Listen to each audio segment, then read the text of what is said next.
year 40.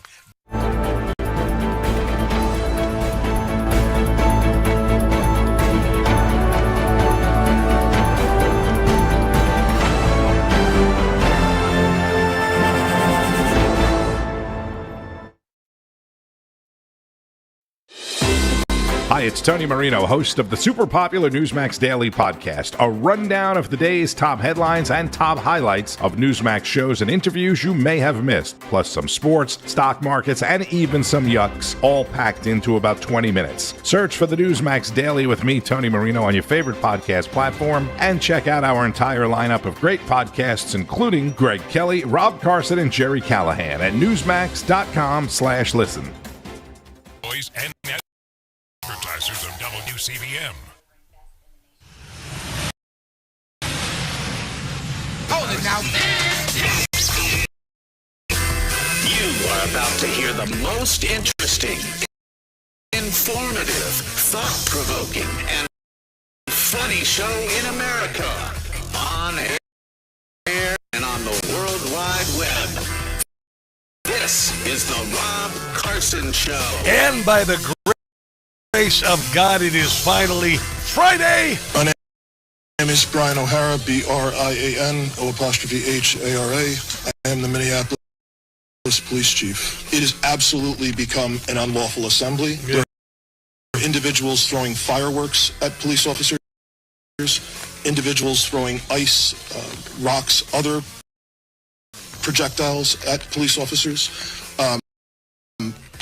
It is well past the line, and people need to leave. And I think the kids need a spanking. How's that sound? Minnesota is a big mess. A problem, tampon, water, dress, my new direction, my latest selection is to declare an Insurrection.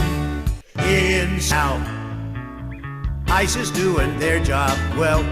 That's the definition of Insurrection Act is needed, should be heeded. Tim Walz being put in cuffs is something that we'd like to see. Lock him up and throw away the key. There you go. That is brand new from Jim Gossett. Of course, for those of you who grew up, in Gen X, I would say even you millennials, maybe you Gen Zers, you all know Schoolhouse Rock because it was a great way to learn stuff. It was a great way to learn stuff. The original was interjections, show excitement and emotion. Hallelujah, hallelujah, hallelujah. Yeah, I know all that. Welcome to the show. How you doing? Did you have a good week? I had a good week. I know there's a lot of people that are worried that that Donald Trump cracking down on the attacks on ICE are going to hurt him in the midterms. That's what Megyn Kelly is saying. Okay, that's fine if you want to freak out every time that something happens, because about a week ago they were all freaking out because Donald Trump was going after Venezuelan drug boats. And then before that, they were freaking out because Donald Trump was this and Donald Trump was that and all that. Honestly, how about stop being so bloody bipolar? How about just focus on the goodness that is happening in the economy, the goodness that's happening around the country, the goodness that is happening around the world? How about that instead of just being your typical, reactionary little snowflakes? I'm not saying that Megyn Kelly necessarily is a reactionary snowflake, but at the same time, dear God, if we do this every damn day, we got to worry about this, we got to worry about that, we're going to drive ourselves insane like the Democrats. There you go. There's a lot of great stuff happening. I know I shouldn't feel that way because you should feel doom and gloom and fear and all of that. I refuse to live my life that way because Donald Trump's doing a lot of great things. I see our stream might be affected slightly like Joe Biden's in the middle of the night. I'm not sure if that's related to the outage in Twitter. Today, Twitter was out for a little while. Yesterday, my Verizon phone was causing me all sorts of fits for about 7 hours. It's amazing, right, what happens when your technology doesn't work these days. I mean, maybe even 10, 20 years ago, you would have been like, whatever, who cares, But this is how we are in the year 2025. We become hyper, hooked on technology. But here's the good news. Minneapolis city attorney has invited the staff of the city, because they're all freaked out about all the, discovery of all the malfeasance and the bullcrap and the violence and the general, corruption of the Democrat Party. So they've invited the staff to a midday healing circle. It's a healing circle. If you need a healing circle, honestly, I mean, get some help. Just cope with life, okay? Because honestly, things aren't so bad in Minneapolis as a city employee that you need a healing circle. I mean, you could have been born on a garbage heap in a caste system in India, where you spend your entire life rummaging through garbage to find food and recyclables. I mean, it could be a little worse there. You liberals in Minnesota. Anyway, so they're doing a healing circle designed for quiet, supportive connection, followed by an appearance from therapy goats. There are therapy goats. Therapy goats is what it is, okay? In Afghanistan, they call this a speed date. So it's a little bit different. You may recall on Monday that I came in and talked about how I was mounted by a goat on Sunday. Yes, I was. I was mounted by a goat on Sunday. No, it's not what you think. It's not what you think. But there was this a goat adoption place that does goat yoga, and they brought their goats out to this place, this establishment, and I paid to go see the goats, even though I grew up on a farm, and it's kind of absurd because I've never paid to touch a goat before, and I've shoveled every kind of animal feces you can imagine. But anyway, I did it just for bleeps and giggles, and I let the goat get up on my back. That's a big deal, is you let the goats climb up on your back. It's not comfortable. They have hooves, for God's sake. It's not comfortable. It's not an enjoyable experience. They tried the same thing with buffalo, and a couple people were killed. So they moved on to slightly lighter animals. I don't think it's a good idea to have a goat, like a 30, 40-pound goat, on your back with hooves. I think you should do bunny yoga. I think bunny yoga would be better. Either way, their poop is very similar. It's very little beads of it, and it falls all over, and they might poop on you if you're not careful. Anyway, Minneapolis City Attorney Office has emailed to staff inviting them to a healing circle with therapy goats.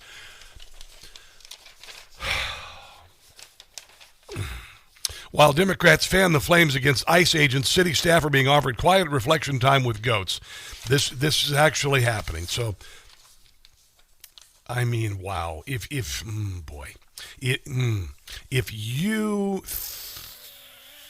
have problems that can be fixed by a therapy goat, A, you don't have problems, and B, you are such a weak-ass person. My God, how do you even... I mean, in the grand scheme of things, you are relying on goat therapy, for goodness sake. It is remarkable. See, I guess this is funny to me growing up on a farm.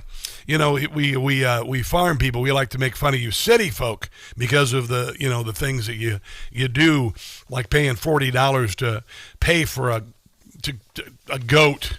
Like, for instance, here in where I used to live in Montgomery County, Maryland, there's a big orchard and about probably 60 or 80 acres. And what they do in the fall is kids pay, their parents pay money, and you get to ride around on what's called a hay mound, and it's a wagon with some hay bales on it, and you get to ride around on it pulled by a tractor. Then you get to pet a pig, and then you get to pick your own pumpkin, and it's like $40. And we who grew up on farms are like, oh my God, you've got to be kidding me. Really, seriously? And I don't know. If I were the kind of person who wanted to actually do farm work again, and there's no frickin' way ever, I would get like 40 or 50 acres near a suburban area and charge people to come out and pet my pig or get therapy from my goat. It is just remarkable. Just remarkable. Oh, by the way, Kash Patel, they're going to go after these organized protesters there in Minnesota. And, again, for you people who are so concerned about ICE and, busting illegals, most of us love to see these illegals get their arses handed in handcuffs. Most of us love to see these Karens blocking traffic, get their windows knocked out of their car, dragged out of their minivan, and taken off in custody. It doesn't bother us at all. We think it's great. We think it's fantastic. But here is Kash Patel. These protesters are about to get the heavy from the FBI. I can tell you, generally speaking, that these protests, whether it's Minneapolis or LA or Portland or where have you, aren't spontaneous. They don't magically appear. Yeah. Most of these individuals aren't even from those respective areas. But more importantly, behind that, someone has to pay for it. Somebody has to pay for the transportation. Somebody has to pay for the signs. Yeah. And when you find things Because like none of these people have jobs. every single person is holding the exact same sign on the exact same piece of wood and the exact same placard, they didn't get together beforehand and do that. It is an organized, in my opinion, effort. And since they're committing acts of violence and insurrection, then they should be charged with such. To criminally disrupt and cause chaos into our communities. And this FBI criminally is investigating every single organization and person responsible for paying or contributing in any way to the organization of these protests, and also going after those actors, the criminal actors at the protests themselves. And it all started with Occupy Wall Street, then it moved on to BLM, then it moved on to the summer 2020, then it moved on to the protests that happened right after October the 7th. I knew there was no anti-Semitism, that people weren't going to turn against Israel, but that's what they tried to do. That's what they successfully did with a lot of these brainwashed morons. Then they moved on to Donald Trump as a king. Then they went on to Elon Musk as a Nazi. Then went on to Pete Hegseth as a war criminal. Then they went on to Freeman Duro, and now they're into, well, they were until just earlier this week. Renee Good was the new George Floyd, and all of that, and that's collapsing. It's all bought and paid for. And listen, we return to common sense. We're going to have to stamp out the small remaining embers of idiocy out there. And it's not going to be, the easiest thing to do, but we're going to win. Listen, I'm going to take a break. We're going to start the stream again. I know some of you streamers are seeing a little glitchiness. We will see if we can take care of that. Also, the number here is 800-922-6680. This, my friends, is the Rob Carson Show.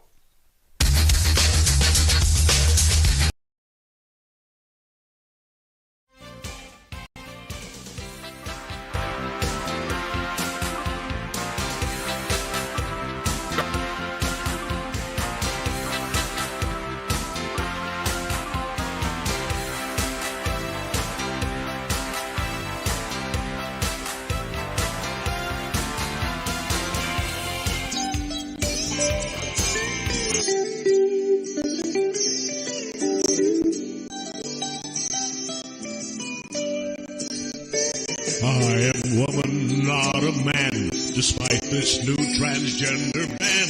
Though my voice is deep and I've got facial hair, they ban me, but I'll be back. Bravery I do not lack. You don't have to tell me to grow a pair. Oh yes, I'm a girl. Against women I compete.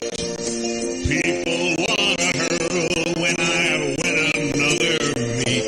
Swimming medals, I will steal all of them.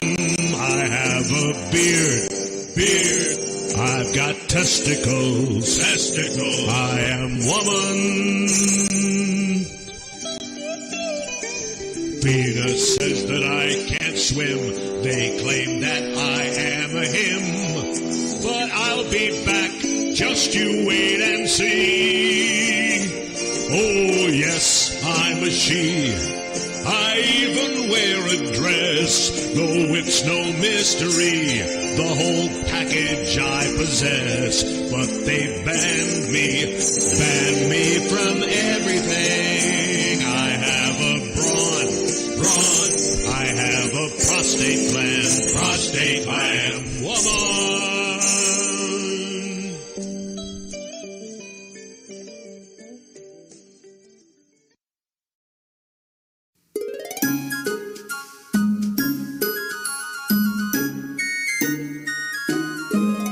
Somalis are all on welfare, and the Dems just seem to not care. Ilhan Omar, she needs to go. GTFO, GTFO, GTFO. Many are anti-Semitic. Their statements have been pathetic. They're a threat to all you know. GTFO, GTFO, GTFO. They are always expressing hate of America. Why are they here? Must deport before it's too late. talk about holiday cheer. Our language, they will not learn it. Own money, refuse to earn it. They are gaming the system, so GTFO, GTFO, GTFO.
I would say to Governor Walz and Mayor Fryer, you're playing a very deadly game here, and you could end up in federal prison if you do this. In addition, the president can and should invoke the Insurrection Act, which is passed by Congress to allow the president to federalize the Minnesota National Guard to assist federal law enforcement in executing federal immigration laws and to put down this insurrection. That's right. It's not a time to have insurrectile dysfunction.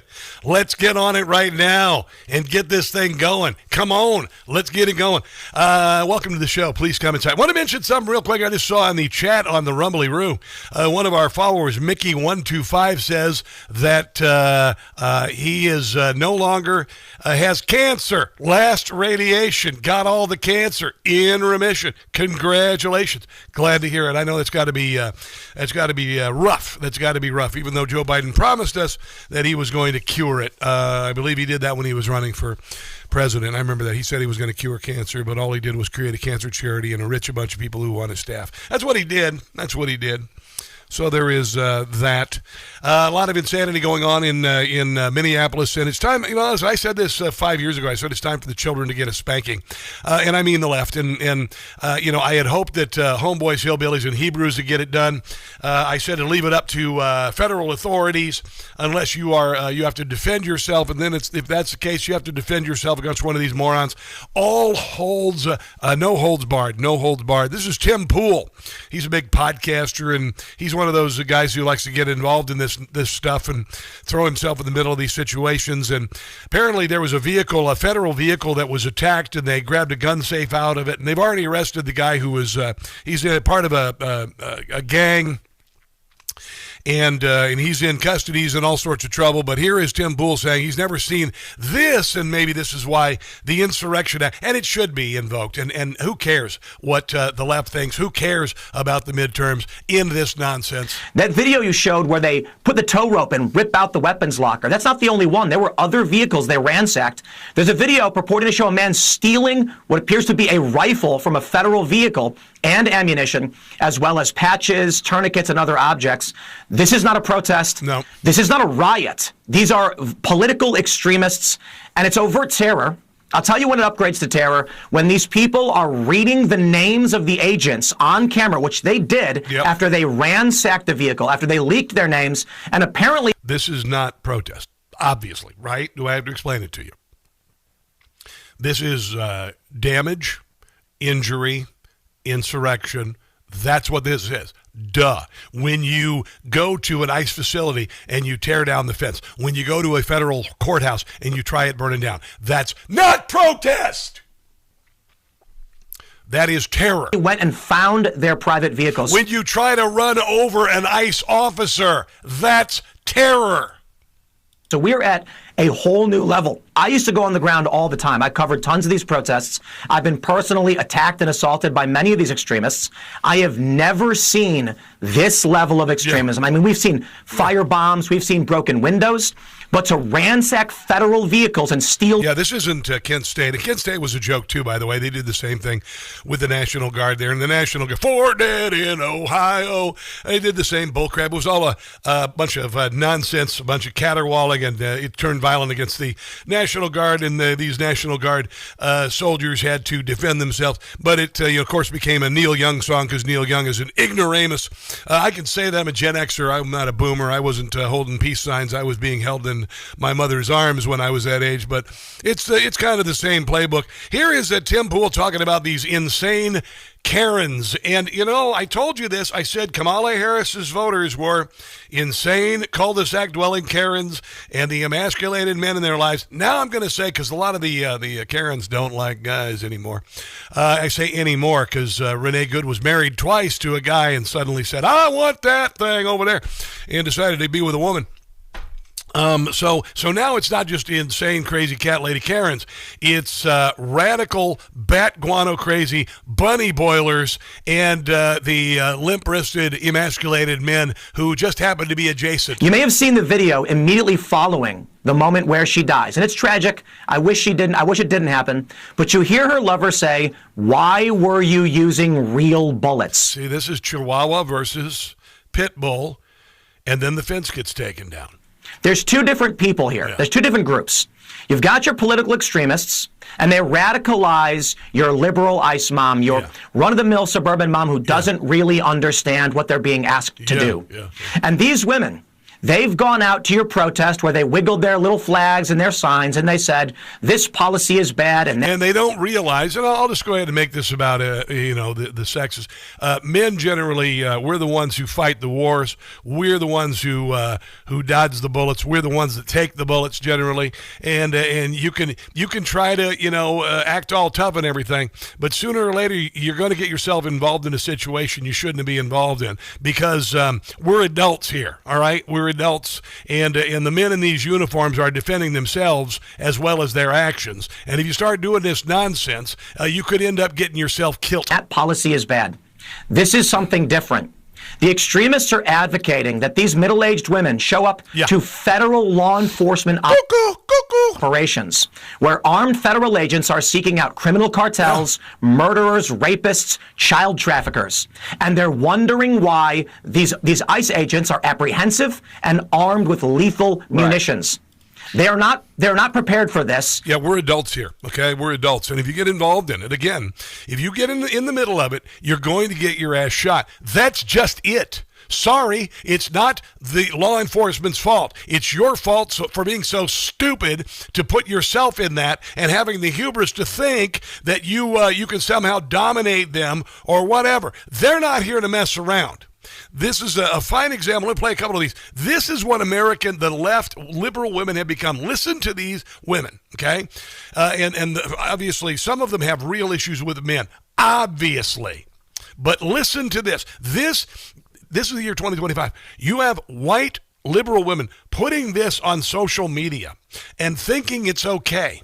All right, thinking that somehow people will look at this and go, oh, yeah, she's got it all together. You know, one thing that hating men has trained me for is literally... hating men has trained me for. Really trained me for. He got daddy issues. Or chasing ICE cars off of my street. 5 of them right now. Following them down the neighborhood, honking, blowing whistles, telling them to off. Oh, it's a peaceful protest. All that rage that I have felt towards men is coming out. Don't even bother to pay for dinner. She'll kill you. Can I open the door for you? How dare you? I have been trained for this moment. Wow. In order to dismantle white supremacy, we have to be willing to lose the benefits of whiteness. Okay. Means they kill us too. That's what that means. And it's time for some radical acceptance about that, guys. Wow. And here's another woman. She decided to unfriend all of her MAGA friends. I just ended my friendships with my MAGA friends on Friday after this happened, and I saw their views and how cold-blooded they were. I told them I didn't want them in my life anymore, and it's breaking my heart that they're that way. I feel like they deceived me and making me think they were good people. But how can you be a good person when you are celebrating the death of an innocent woman? No, we didn't, but you guys did that when Charlie Kirk was murdered. Honestly, there's no reasoning with the radical left on this. You only have to beat them. That's it. That's all. That's that. That's why the Insurrection Act has to happen in Minnesota to put this nonsense down. Tony Kinnett, Daily Signal, always awesome.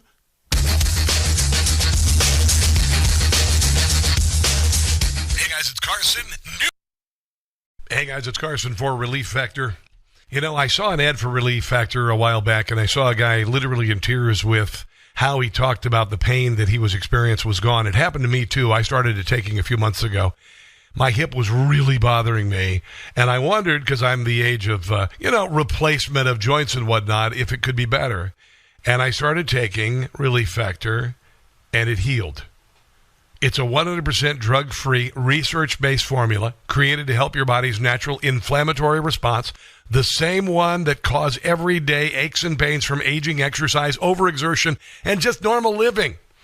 It helped me with my hip, my neck, my shoulders, all the places that remind you you're not 25 anymore. Relief Factor supports a healthy response to inflammation, helping you stay active and keep those joints and muscles feeling good. It's made with 4 key ingredients: omega-3 fatty acids, resveratrol, curcumin, and icariin, each one helping from a different angle. You can start with the 3-week quick start for just $19.95. That's less than a cup of coffee a day. So if you're tired of creaking like an old floorboard every time you move, give Relief Factor a try. Go to ReliefFactor.com. That's ReliefFactor.com and feel the difference. Relief Factor, because getting out of bed shouldn't count as a workout.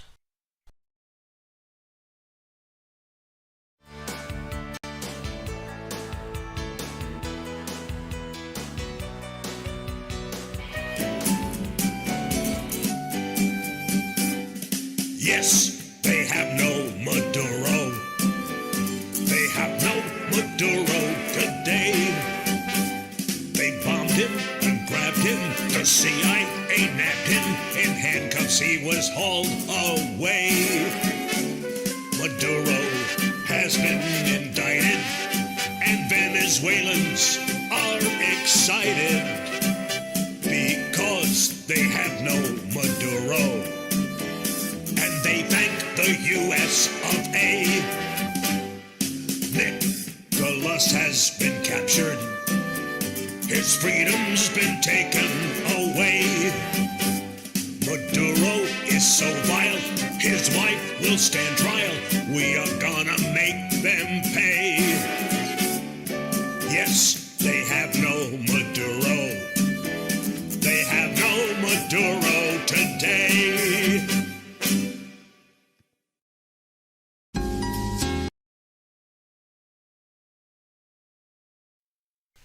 Hey guys, it's Carson for Quince.com. Colder days mean layers, and your winter wardrobe may have you considering a winter reset. I went to a jazz club the other night wearing a Quince tee, another shirt over it, and a Quince wool jacket. A woman said, "You look fine." I mean, it blew me away. I've spent every dime for my kids and my wife for 25 years. Now I feel confident and I look good with Quince. I couldn't believe it. Quince has everything you need: men's Mongolian cashmere sweaters, wool coats, leather, and suede outerwear, each piece made with premium materials by trusted factories that meet rigorous standards. No middlemen means no traditional markups. The wool coat I wore to the jazz club the other night turned heads, cost less than I paid elsewhere. You can also find anything for your home, including kitchen, bath, and even for travel. Refresh your wardrobe at Quince. Go to quince.com/Newsmax. That's QUINCE.com/Newsmax for free shipping and 365-day returns. Quince.com/Newsmax. That's quince.com/Newsmax.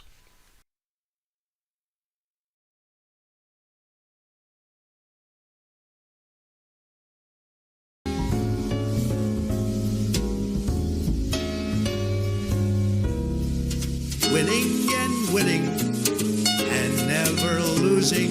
Results that drive Nancy Pelosi to boozing. Chris Christie choking on buffalo wings. These are my favorite conservative things. Gas prices falling, inflation dropping. to our momentum. There is no stopping an end to 8 wars. What joy that brings. These are a few of my favorite things. Reducing spending, securing the border, restoring faith in law and order, arresting a punk at a no kings. These are my favorite conservative things. When Chuck Schumer makes me nauseous, when I'm feeling That's sad. in your seatbelt, deep state. It's gonna be a bumpy ride.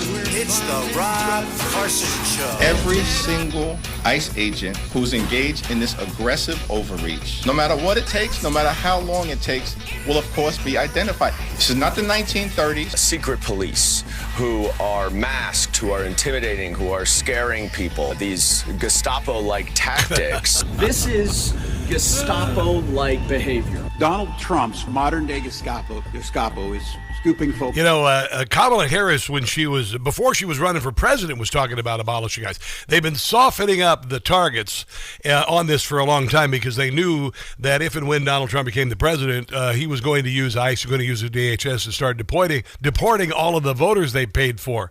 So this is just the end result. You repeat something enough, then somebody's going to buy it, and a bunch of crazy cat lady Karens are going to catch on. Hey, guys, our special guest, one of the unusual suspects, every Friday, Tony Kinnett, Daily Signal, also does a radio show, WIBC, in the other Appalachia, much, much more sane than Minneapolis, not so sure how much. Welcome to the show. Rob, always good to be with you, and always a great day not to be in the worst Appalachia of all, the Minneapolis. I know, but it's full of appholes. Are they appholes up there? Is that what they are? They must be. They're going to get corn a new apphole if they don't get it together. Before we get into anything, let me just say, Indiana football, holy hell. Amen. Dude, I'll say this, I will brag. Yeah. Their defensive coordinator, Hayden, follows me on X. He's a wonderful guy. He is the best defensive coordinator in the country. Yes. Kurt Cignetti is the best thing that has happened to a football program since Remember the Titans, man. I'm living. There's going to have to be Hoosiers 2, the movie about this team, because I'm talking about what a phenomenal story. This quarterback, my God. I mean, everybody on this team, they're so grateful. They're so awesome. They're such a team. It's such an incredible story. It's not a Cinderella story. I mean, well, maybe in 2025 it is. But anyway, it's an amazing story of this team, and I give you props, man. Indiana, normally it's all about Indiana basketball, the history of Indiana basketball. It has just got to have. I would imagine everybody in the city. It's kind of like Kansas City. Kansas City is America's biggest high school during football season because everybody wears the colors. What's it like there, man? I mean, well, in my house, and I'll make this clear, before they start casting the movie Hoosiers, hey. Before they start casting that, I grew up in a home. My dad is a huge Notre Dame fan. My grandmother is a huge Purdue fan. Yes. I am really the only IU fan. Really? And so it was kind of rough growing up because obviously football season was really rough. And then, Army's football team, they're only good about once every couple of years. So it was a kind of a struggle. Now, it's fantastic. It's wonderful. Again, I've enjoyed watching the games. I am not going to get in trouble with my bosses trying to watch the first couple of plays on broadcast nights. But yes. Yeah, it's good stuff, man. I love it. It's going to be a lot of fun to watch, and I don't follow college ball like I used to. I usually stick with the NFL, but I'm really happy for the state of Indiana. I mean it in all seriousness. Drive out and have a steak with us and watch the game. Boy, I don't know if I got 9 hours to drive and see you on a Monday night. All right, so, you got Megyn Kelly. Now she's saying, we really got to tone things down in this ICE talk because it might affect Trump in the midterms. I'm like, can we just stop being so bloody bipolar and just let the man do what he does and then cheer on the victories as they happen instead of freaking the hell out that we might be, making somebody butt hurt because we're being a little rough with illegals. This is what Americans love. I love watching this ICE bust porn. I love watching violent soccer moms with their windows knocked out of their cars and dragged out of the vehicles when they try to run over ICE agents. What about you? I'm not going to take messaging advice from the woman who refused to call out someone slandering a widow. So that's my particular case. Say, well, Trump needs to tone it down. Yes, okay, thank you, 2015. We'll go ahead and file that in cabinet. Yeah, the last thing we need to do is tone down anything that this president is doing, because honestly, if you try to give him some sort of guidance because you're afraid that he might be, honestly, get out of the way. We don't have this wobbly knee bullcrap. I'm tired of it. I will, however, say that there is one criticism that I've floated with you before, and I'm going to reiterate it. Got it. At this point, I think Kristi Noem needs to step aside, and Tom Homan needs to take the reins. And here's why. Here's why. Okay.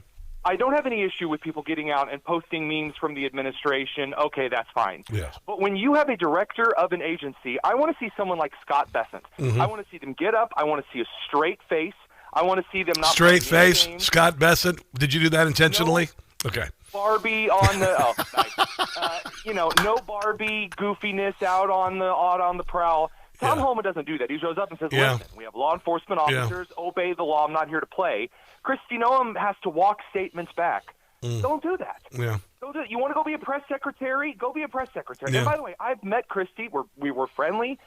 I just don't think that she has. And again, she's done good work, but right now. There is a little element of the messaging, but I don't think that it's toning down the rhetoric.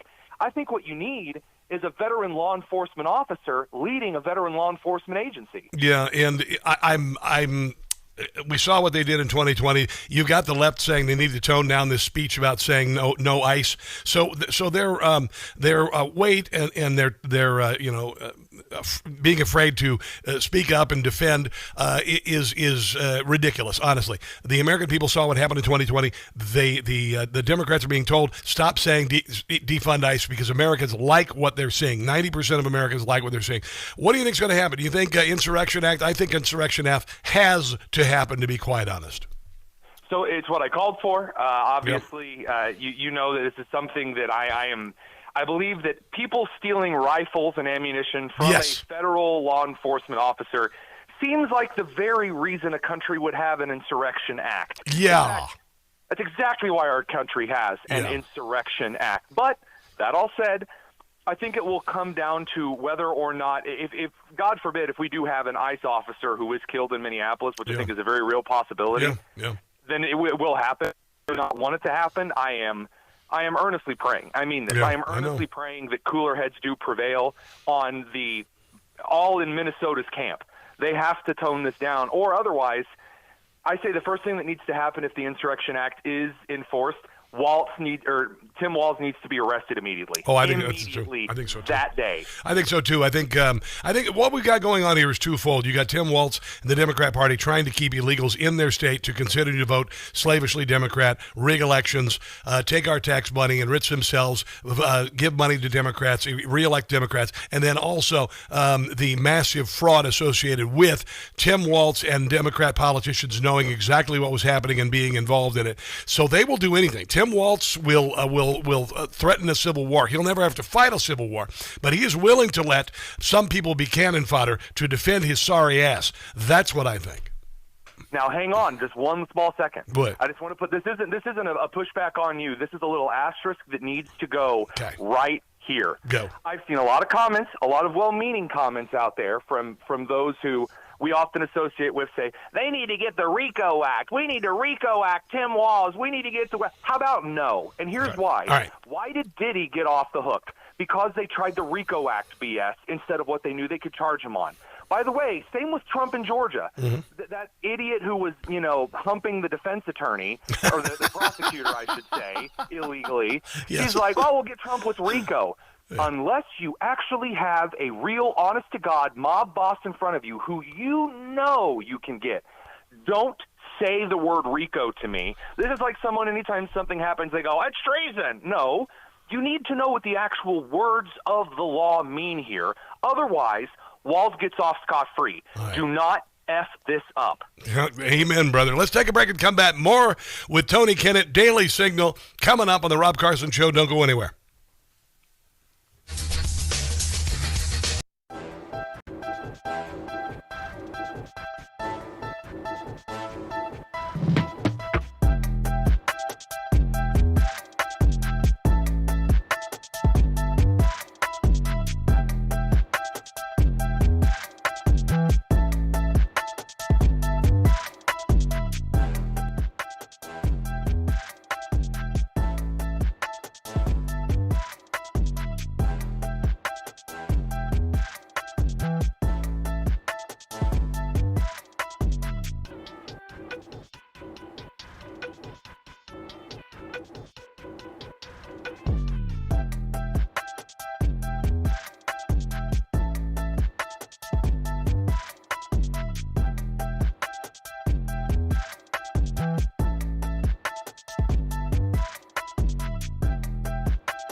Experts keeping your home comfortable year-round.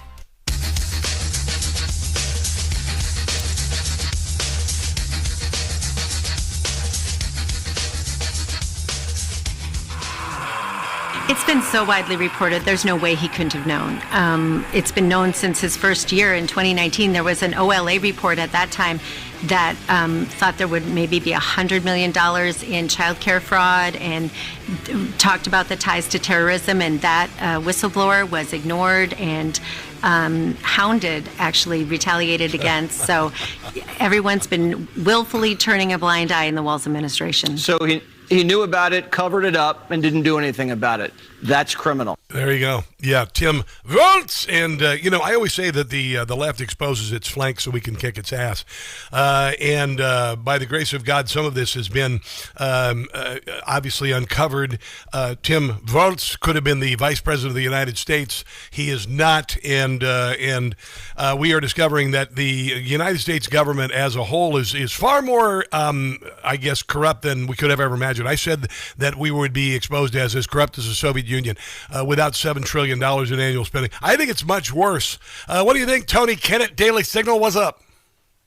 I got to say, first of all, huge shout out to your audience because they really are some of the best folks out there. I was looking at some of the comments during the commercial break, and I got to say, when people get on television and say, look, it's very clear that Tim Walz has already committed crime A, B, and C, and then your comment section points out, well, okay, you say he's committed these crimes, but I don't see anyone in jail yet. I know. Where's the paddy wagon? I know.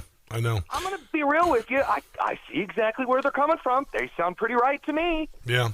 I noticed, and I put up a meme this morning about all of the Republicans who went to jail when Joe Biden was the president, and thus far, no Democrats. And I got to tell you, the feces has got to start hitting the fan, to be honest.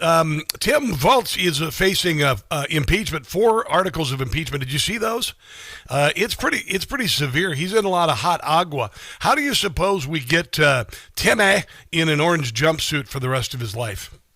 I mean, just tell him that there's tampons at the bottom of it. Oh, there you go. Likely to find him get into it himself. I mean, do you suppose that if he were in the same prison cell as Keith Ellison, that he'd be in the top bunk or the bottom bunk? What do you suppose? I mean, I'd probably guess that he's in the cell with Diddy asking if there's any spare baby oil. But I mean, All right, let's move on this one. I want to talk about Iran a little bit here. And I was on the come on, Trump, what are we doing here? But he's doing it again. He's playing 3D chess. What he did was he's carrying the big stick. He got them to stop or at least slow down the executions and whatnot. And now I think he is moving a carrier group in for the kinetic strike. It's going to, and he's gathering information how to do it so we don't have to put boots on the ground and it's on and gone. What do you think? I have to be a little more careful on conversation regarding this one because of things that you and I have talked about off the air. Okay. Gotcha. I can reveal this, though. I think this is worth saying. If you believe that all of the diplomatic off-ramps are very serious, I would question your ability to remember Venezuela, where just before that action, J.D. Vance is talking about diplomacy, Obama style. Same with the Fordo strike in June. Yes. Guys, scoreboard. Don't make the Indiana guy say scoreboard to you. Come on. Yeah. That's not very nice. I want to mention something here. You've got a lot of things happening. Donald Trump is going to, provided it passes, make sure that Americans, instead of insurance companies, get the ability to purchase their own insurance. It's going to bring down the price of insurance. You've got unbelievable growth in the economy. You've got all sorts of good news. Kevin Hassan mentioned that you might be able to use your 401k, take money out of your 401k to do a down payment on a home. Homes becoming more affordable. The economy is going to be unbelievable. And I was saying earlier, I said, how are we going to, in the vacuum of no positive news about Donald Trump, overcome all of the negativity about affordability and whatnot? And I said also the good news is going to get too big for the press to be able to cover up. What do you think about that regarding 2026?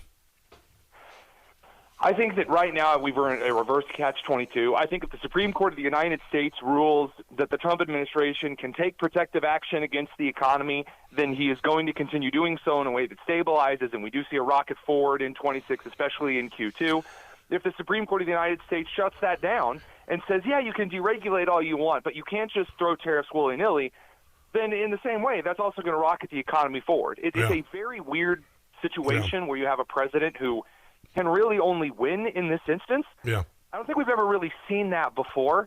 And it's wild because obviously the president wants it to go one way. But either way, Americans do walk out of this winning. I think and that's this is freaking hilarious because the midterms are coming up. Yeah, and I'm going to tell you, I think this is going to be the biggest year, the most historic year for the economy and for freedom around the world than we've seen in my lifetime, which just happens to be about twice your lifetime.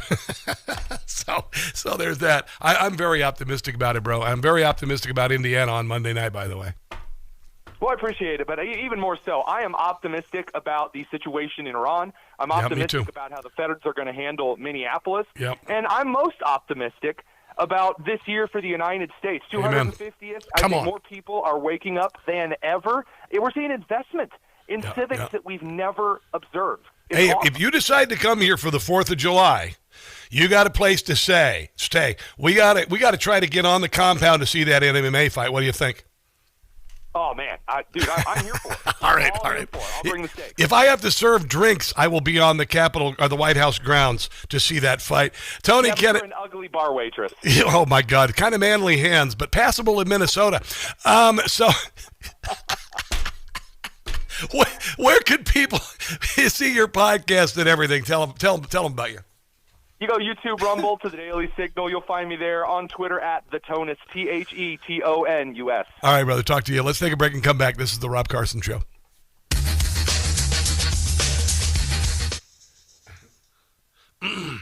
All right. Mickey, congratulations on the cancer takedown.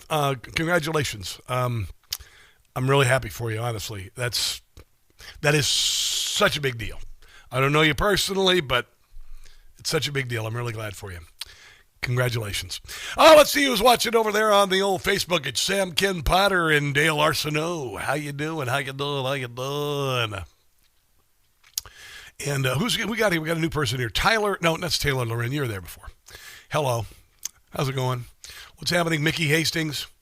Cullingerm 7078. I think you're new. Time for the big clear out of America's enemies. Hell yeah. Tony seems pretty good. Good. I like him. That's Gary McGovern. Tony's a hell of a nice guy. He stayed here. He stayed in my place when he came and visited the Heritage Foundation. He's a really cool guy. And then I stopped when I was driving out here to move out here with the U-Haul. I stopped at his house and had one of the best steaks I've ever had in my life. He used a sous vide. Hey, Rob, how old is your picture? Which one? You mean the cover photo, the AI photo? It's actually fairly recent. Just involved AI. I'm starting a new fitness. Well, I'm still been doing very, very fit. I'm getting, for instance, this week really focusing on the new food pyramid, proteins, greens, and like last night I did salmon in the air fryer and, are you ready? Spiralized zucchini and marinara sauce. So instead of pasta, spiralized zucchini. It's not as good as pasta, but it does have that consistency. It has the feel of it. And I put a little bit of real Parmesan on it, and it was good. It was good with the salmon. So I'm really focusing on that, really focusing on the workouts, and you're going to notice this come down quite a bit in the next month or two. Here we go. Caller Mark in Baltimore is still on. Oh, okay. All right, we got to go to Mark in Baltimore real quick. He's been on the line. Hello, Mark. What's on your mind? Yes, good afternoon, shalom, and all that. In the earlier segment, you were talking about anti-Semitism in Minneapolis area. We have a significant Jewish community that resides in Minneapolis, and I know personally two people who live in that community. I've been trying to get in touch with one of them yesterday. So the problem is these groups is more than just anti-ICE. They're also, some of them, not all, are also anti-Semitic and anti-Israel and a few other things, just to keep that in mind. Well, of course, they're all on the same spectrum. They exist on the same spectrum. There is Marxism, communism, pro-Hamas, and anti-Semite. They all exist on the same spectrum, and they're the same groups called the Red-Green Revolution. They have come together to defeat freedom and liberty, and also the Jewish people. So it's happening all over the country. But this is why I say homeboys, hillbillies, and Hebrews got to come together to save America. How's that sound, Mark? That's fine. And listen, since it's a Friday night, I want to wish you and everyone a good Shabbos in advance. Amen, brother. Jewish Shabbos start. So wish you a shalom and a meaningful King holiday this weekend, too. Okay. Thank you very much. You bet, bro. Thank you. Appreciate you. Appreciate you, my Hebrew brother. I was just talking to the streamers because listen, I moved here, went through a lot of stress. I wish it would be the other way, that I lose weight when I get under stress, but I put some on. I put about 15 pounds on since I got here. I'm not happy about it. I managed to work out, but I'm using this new reverse pyramid, this new reverse food pyramid. And I've been doing salmon in the air fryer, salmon fillet in the air fryer. Season it however you want to, marinate it in the air fryer, 12, 13 minutes at 375. The best damn salmon ever. And then I've been doing spiralized zucchini instead of pasta with garlic and butter, real butter, or a marinara sauce and real Parmesan. And that's what I've been doing. And I'm not anti-carb. I'm going to have pizza. I'll have pizza every few weeks. I'm not anti-carb, but I am doing that. But I am doing the reverse pyramid, what RFK Jr. is doing. And then it helps that I don't drink. Because drinking obviously is a big deal. You know, those of you guys who are trying to do a dry January, it gets easier after a few days. Trust me on this. I've been at it for 5 years and it's worked swimmingly for me. All right, so a lot of stuff coming up, including the guy who alerted Nick Shirley about all the fraud. Does an unbelievable interview with Steve Bannon. I want to share when you hear about how brazen the Somalis were in Minneapolis, it's going to really tick you off. And it is just the beginning of a massive exposition of fraud, not only there, but around the country in Democrat states. Let's take a break and come back. Hour number 2 of the Rob Carson Show right ahead. Don't go anywhere.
And you saw, like, the latest productivity numbers are showing something pretty darn amazing. And then there's also this from CNBC about unemployment claims being the lowest since the Beatles were a thing. And finally, we're populating on claims under 200 on initial claims for the week of January 10th. That's 198,000. 198,000. Now, we have had some sub-200s, some of them revised away, but one still stands. That was the last week in November when it was 192,000. And these numbers are getting very close to going back into kind of the Beatles era in terms of how low they are. I know, it's pretty cool. It's pretty cool. And check this out.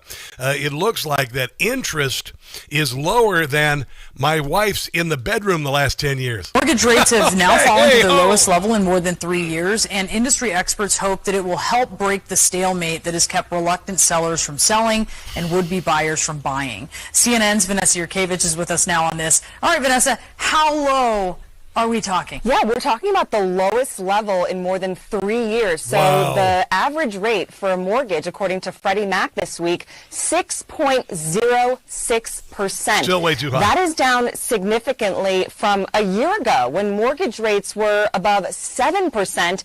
And if you look at this line chart on your screen right now, you can see, hopefully, that we're exactly where we were 3 years ago. I know, it's kind of cool, and it's going to get a lot lower when Jerome Powell is no longer the Fed chair.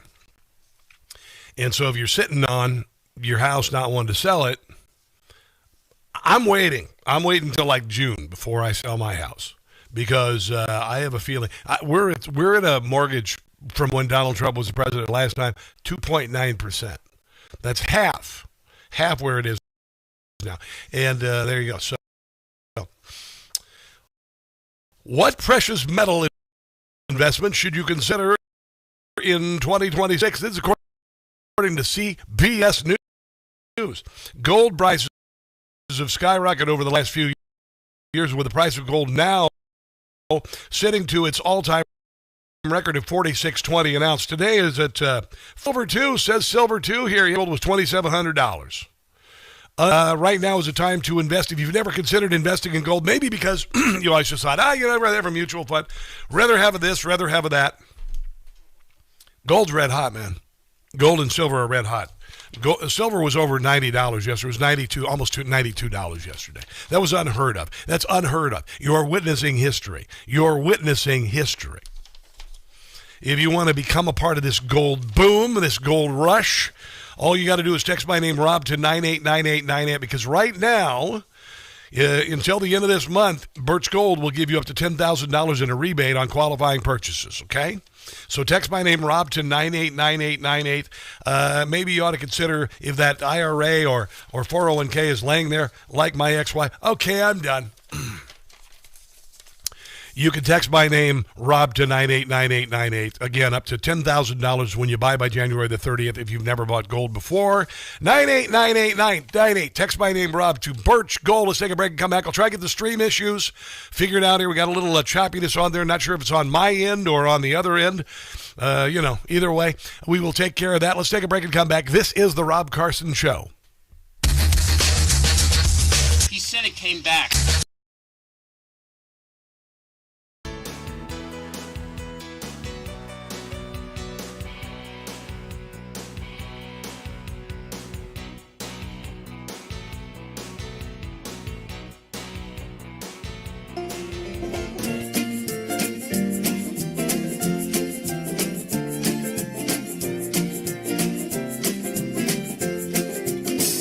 Greenland is a land that should be our land.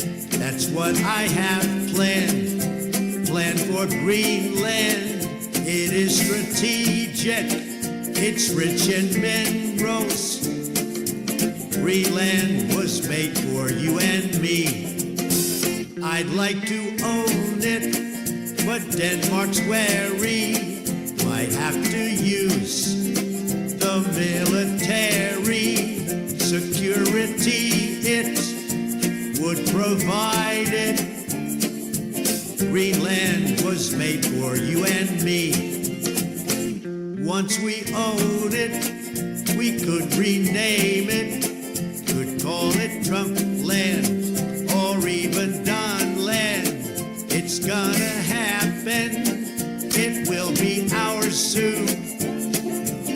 Greenland was made for you and me.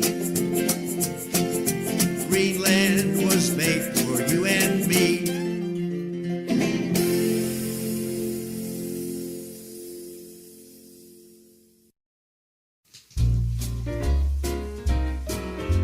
Adam Schiff's scared, and he ought to be inside of a cell. He's gonna see Pencil Neck is going to jail. Lied on his mortgage not one time but twice. Get a good lawyer, that's my advice. Pencil Neck is going to jail. Leak classified information to the New York Times. Schiff will be prosecuted for his so many crimes. His Senate seat will be taken away. Adam Schiff, he's gonna pay. Pencil Neck is headed to jail. Watch Adam sweat. A lengthy sentence he'll get. Pencil Neck, he's headed to jail.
We're also going to revoke the citizenship of any naturalized immigrant from Somalia or anywhere else who is convicted of defrauding our citizens. We're going to get them the hell out of here first. Yeah. And if you come to America to rob Americans, we're throwing you in jail and we're sending you back to the place from where you came. Bye-bye. Hasta la vista. Don't bother coming back. David Koch is this older gentleman who has been seen in these videos with Nick Shirley, and he's the guy who called Nick Shirley, by the way. I want you to listen to this because it is a massive cobweb, or a web, I should say, spider web, or even a wheel with spokes of this fraud in Minnesota, and it spreads across the country. My office is in Minneapolis, and I'm sort of on the outer edge of this, what we call Little Mogadishu. Yeah. And I started to see all these child care centers, and I go, geez, what? I mean, we got more child care centers than we do children in Minneapolis. And what is going on here? And so I started to look into who owns these child care centers, and every single one of them was Somali. And then I would see all these transportation vans going around with a Somali driver, but never, ever, ever in 7 or almost 8 years have I seen a passenger in any of those vehicles. And I said, what is all this? And that's how I dove into all of this network. Yeah, he got it started, and it started a long time ago. Here he is talking about getting in touch with Nick Shirley, and then this thing blew up because he's been following this for years. And so when I put all this data together, I started to look at all these influencers on these social networks. And when I saw Nick Shirley, I said, he's the guy. Yeah. And I got him on the phone, and he was on a plane 2 days later to Minneapolis, and we started filming. And, of course, I'm wearing the infamous Quality Leering Center sweatshirt, 1-800-FRAUD, because that misspelled word was the keystone to igniting a firestorm across. It did.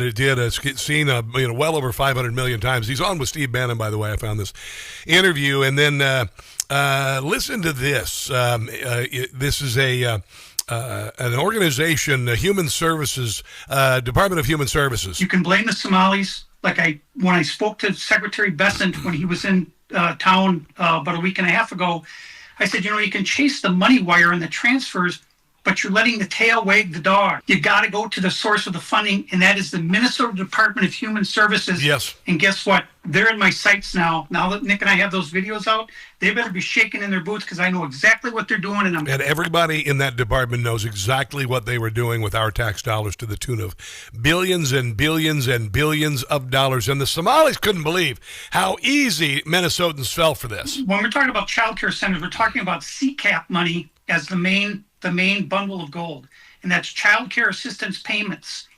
Well, that is partly state money and partly federal money, and it's done through Medicaid.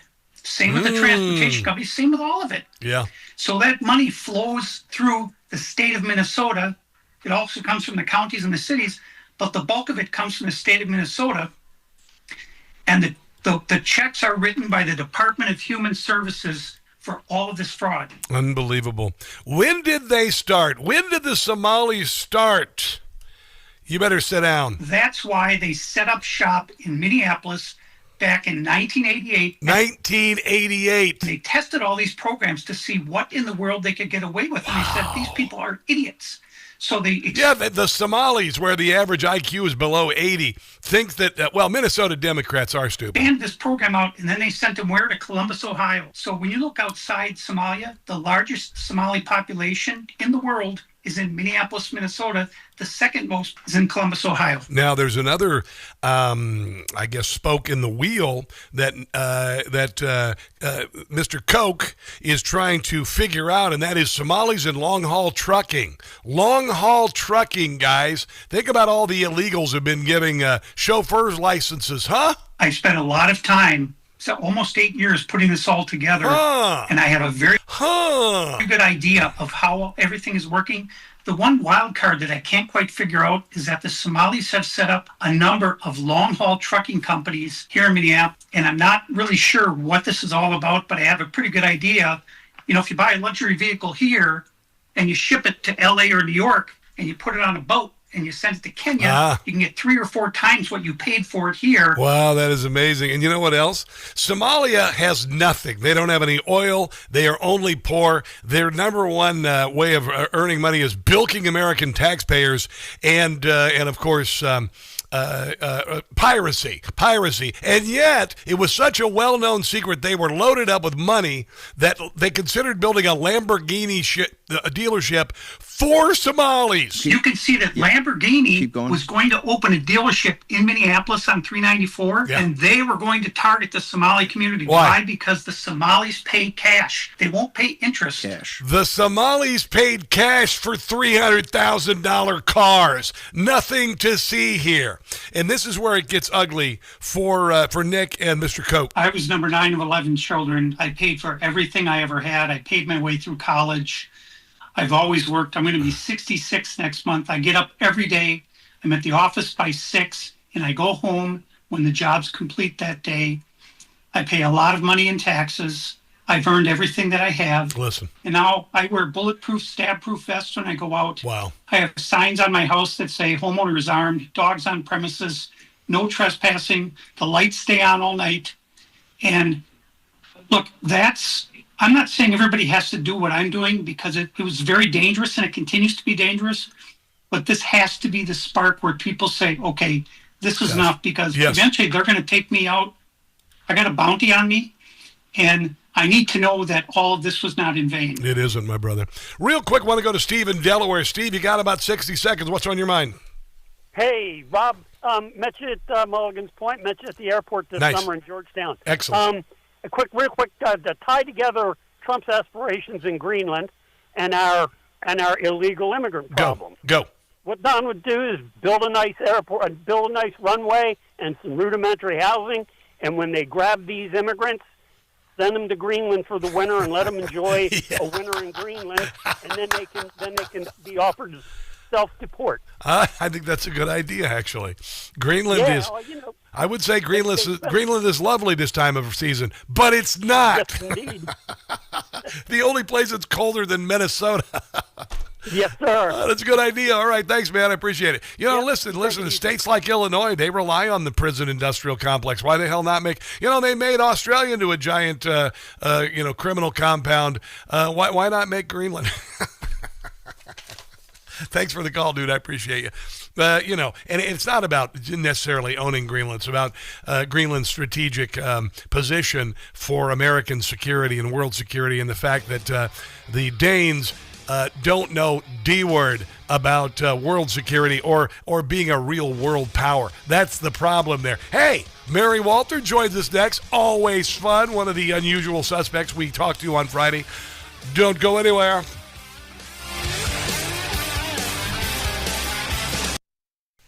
Hey guys, it's Carson for Quince.com. Colder days mean layers, and your winter wardrobe may have you considering a winter reset. I went to a jazz club the other night wearing a Quince tee, another shirt over it, and a Quince wool jacket. A woman said, "You look fine." I mean, it blew me away. I've spent every dime for my kids and my wife for 25 years. Now I feel confident and I look good with Quince. I couldn't believe it. Quince has everything you need. Men's Mongolian cashmere sweaters, wool coats, leather, and suede outerwear. Each piece made with premium materials by trusted factories that meet rigorous standards. No middlemen means no traditional markups. The wool coat I wore to the jazz club the other night turned heads, cost less than I paid elsewhere. You can also find anything for your home, including kitchen, bath, and even for travel. Refresh your wardrobe at Quince. Go to quince.com/Newsmax. That's QUINCE.com/Newsmax for free shipping and 365-day returns. Quince.com/Newsmax. That's quince.com/Newsmax.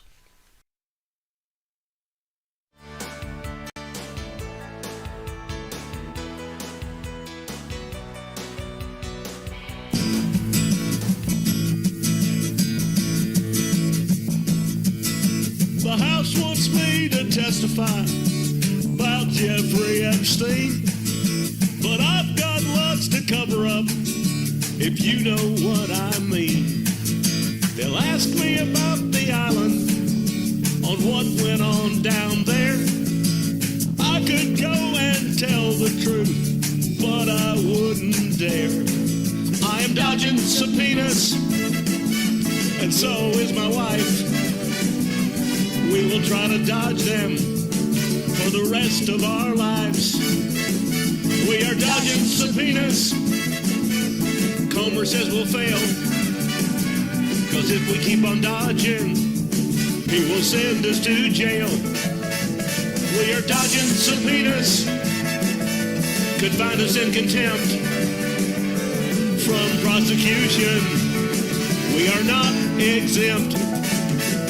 We are dodging subpoenas because we are afraid.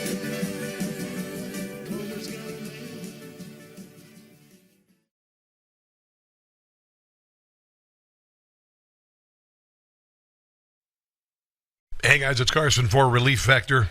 I saw an ad for Relief Factor a while back, and I saw a guy literally in tears with how he talked about the pain that he was experiencing was gone. It happened to me too. I started it taking a few months ago. My hip was really bothering me, and I wondered, because I'm the age of, replacement of joints and whatnot, if it could be better.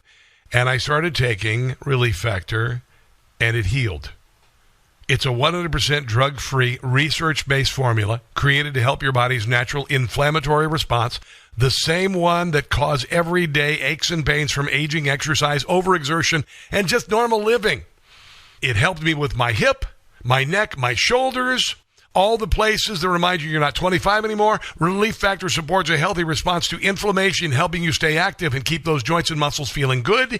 It's made with 4 key ingredients: omega-3 fatty acids, resveratrol, curcumin, and icariin, each one helping from a different angle. You can start with the 3-week quick start for just $19.95. That's less than a cup of coffee a day. So if you're tired of creaking like an old floorboard every time you move, give Relief Factor a try. Go to ReliefFactor.com. That's ReliefFactor.com and feel the difference. Relief Factor, because getting out of bed shouldn't count as a workout.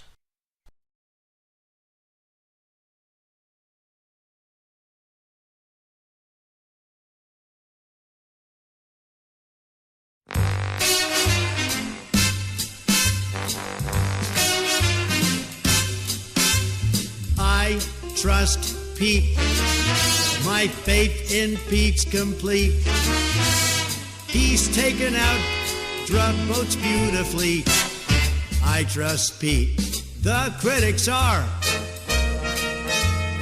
never ending. Drug traffickers, they're defending. I repeat, blowing up their boats is neat. We got the right man for the job because I trust Pete. Pete Hegseth is a real hero. Proof he did wrong. They have got zero. Good job, Pete. You have pulled off quite a feat. Cutting down the flow of fentanyl. You can. And trust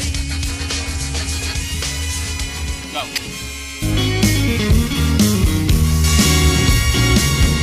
Mary had a little lamb. I love this segment. Not just because Mary Walters on it, but I get to play Stevie Ray Vaughan on the radio. Everywhere the I couldn't think of better gupper music for a pretty cool person than Mary Walter. Mary's going, what does he want? Mary Walter, how are you doing today? I never ask that question because I'm afraid of the answer. I don't want anything. I do not want anything. I just want to talk to you. What do you think about all this? What? I thought you said she wonders, not want, I thought you said she wonders what he's on. And I said, I thought that's what you said. And I was just like, that's why I never asked that question. You don't want to ask that question. I'm on caffeine. I'm on caffeine and I'm high on life. Woo! So I just say, you don't need the caffeine. Someone needs to take that away from you. The last thing you need is caffeine. You need Valium. Valium Blow Dart. That should be in the studio at all times. So the producer can just hit you with the Valium Blow Dart when necessary. No, I don't even think it'd work. I have a hamster on cocaine between my ears. So, I want to start this with you because you are of the female persuasion. I believe you're a cisgendered female. I don't even know what that means. I know, it's so stupid. I saw that. So stupid. Why do we speak the way they do? Why do we adopt the language of crazy people? Why? I don't even know. Why do we have a Supreme Court justice that during an argument, we had to have an argument about what men and women are, and the Supreme Court justice used the word cisgendered, which didn't exist 6 years ago? Because she also said she's not a biologist, so she doesn't know the difference between men and women. You know what? I'm probably going to be dead, and she's still going to be on the Supreme Court. That's how ridiculous this is. I swear. I think it's better to hear your perspective on this with regard to women in general, because you are one, I'm not. But that said, can you believe the mania that has befallen the white liberal woman in America? They've always been susceptible to social contagion. I mentioned the Salem witch trials because that was the beginning. I heard it echoed on Fox, actually. Jesse Waters did it this week. I've been saying it for years. But what the hell? I mean, how bad can this get, and what can be done about it? That's a phenomenal question. I think thousands of years from now, scientists are still going to be studying it. It's going to be like the Sphinx. No one's going to know what happened, right? Swear to God. And I had classmates who we were friendly. And one of them, up until a couple of years ago, she was all about Trump, blah, blah, blah, blah, blah. She snaps, divorced her husband, becomes a liberal. Yeah, imagine that. She married a guy who was a Democrat politician, and they beat feet, and they tried to get to Italy, but apparently Italy's full, and is telling Americans, I'm sorry, but no more are you here. And so they had to go to Ireland. Well, they can't say how their life is going to be better. They're not going to be imprisoned. Nobody's being imprisoned unless you're illegal and a criminal. So it's clearly mania. And like, for instance, with this Renee Good in Minneapolis, what we forget is that she uprooted her dang son, moved to Canada, moved back. This poor kid had to go through this. Plus, he was also going to a lefty madrasa, I guess, not really an Islamic madrasa, but a bat guano crazy leftist school in Minneapolis. And she disregarded. And you've got women who have 8 children who are just abandoning their children to go to these protests. These are the same women who fall in love with death row inmates and Luigi Mangione. 100%. 100%. There you go. I don't know what it is, Ugh. but here's the thing. I think there's a certain element of being taught or they're just there's an element in our society that is susceptible to the emotional part of things. Yes. You know, I had said, you know, that kid who got hit in the eye with the paintball. Yes. If you look at the video, first of all, I don't know, don't rush the cops when they tell you to stand back. Yeah. That's just me, right? And they're like, have you no empathy? And I'm like, of course. I'm sorry that this kid's going to lose an eye at such a young age. I'm sorry that happened. However, he put himself in that situation, but they can't. No. Their emotions override whatever part of their brain that used to think. Yeah. And I would not be surprised if there's some kind, everybody calls it the woke mind virus. I don't know. Maybe there is something that in the environment or something. They hate men. They're divorced or they never got married in the first place. Yeah. And they hang with their whatever look they have when they divorced or got rid of that man, they maintain it the rest of their lives. Yeah, they never change it. You know, it's wild. They all look alike. It's insane. Did you see? Did you see what happened to her? She had long, flowing blonde hair, and then she became this head shave. Did you see the woman shaving her head and misspelling Renee Good's name? Misspelled her name first of all, and then shaved her head like Britney Spears. But so this is fascinating because I did see that, and I remember when they all shaved their heads when Trump was becoming president. Apparently, that went nowhere, right? No. Like it's the thing. It's all performative. But what's fascinating is, you know, 20 years ago, we would say you were crazy. You know, it's like the people who go to the grocery store in their pajama bottoms and slippers. I'm like, okay, Vinny the Chin Chinganti wandered the streets of Brooklyn in a bathrobe to convince the feds he was nuts, right? Now, we just look at it and we shake our head and we're like, oh, well, and we just we have normalized being nuttiness. We really have. And people have legit mental illness. I think these people cheapen legit mental illness. I want you to listen to this. Listen, and this does have a deep-seated hatred of men involved here.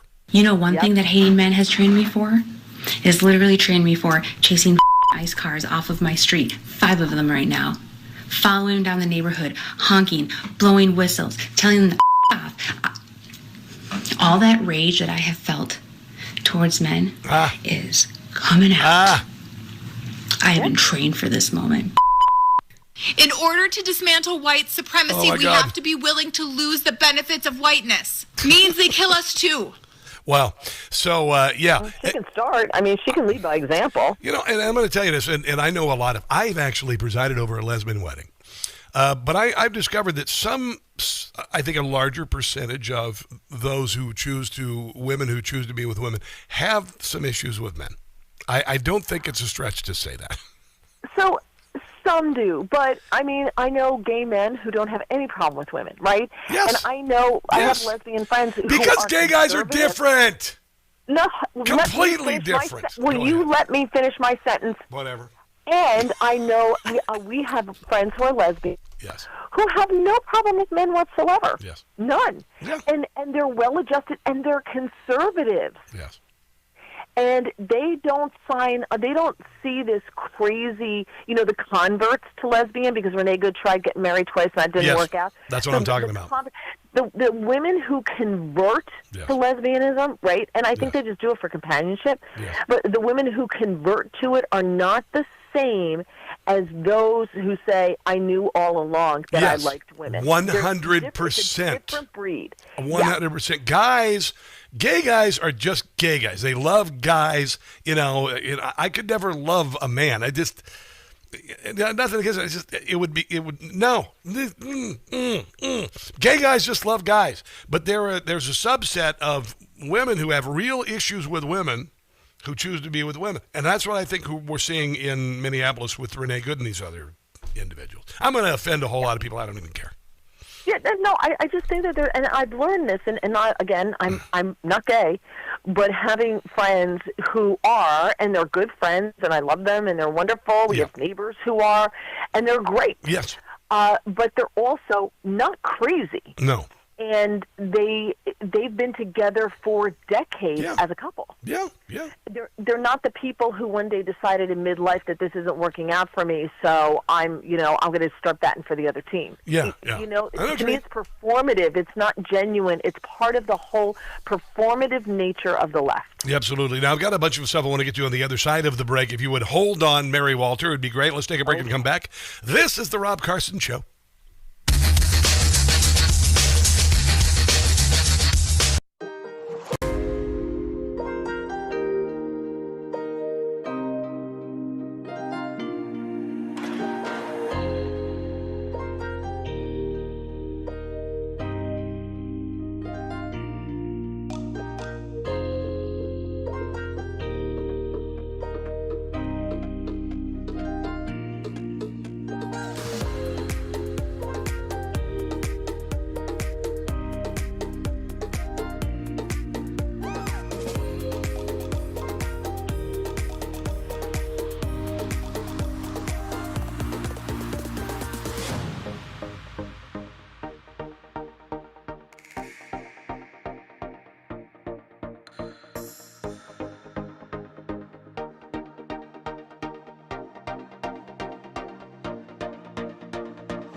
Donald Trump's election.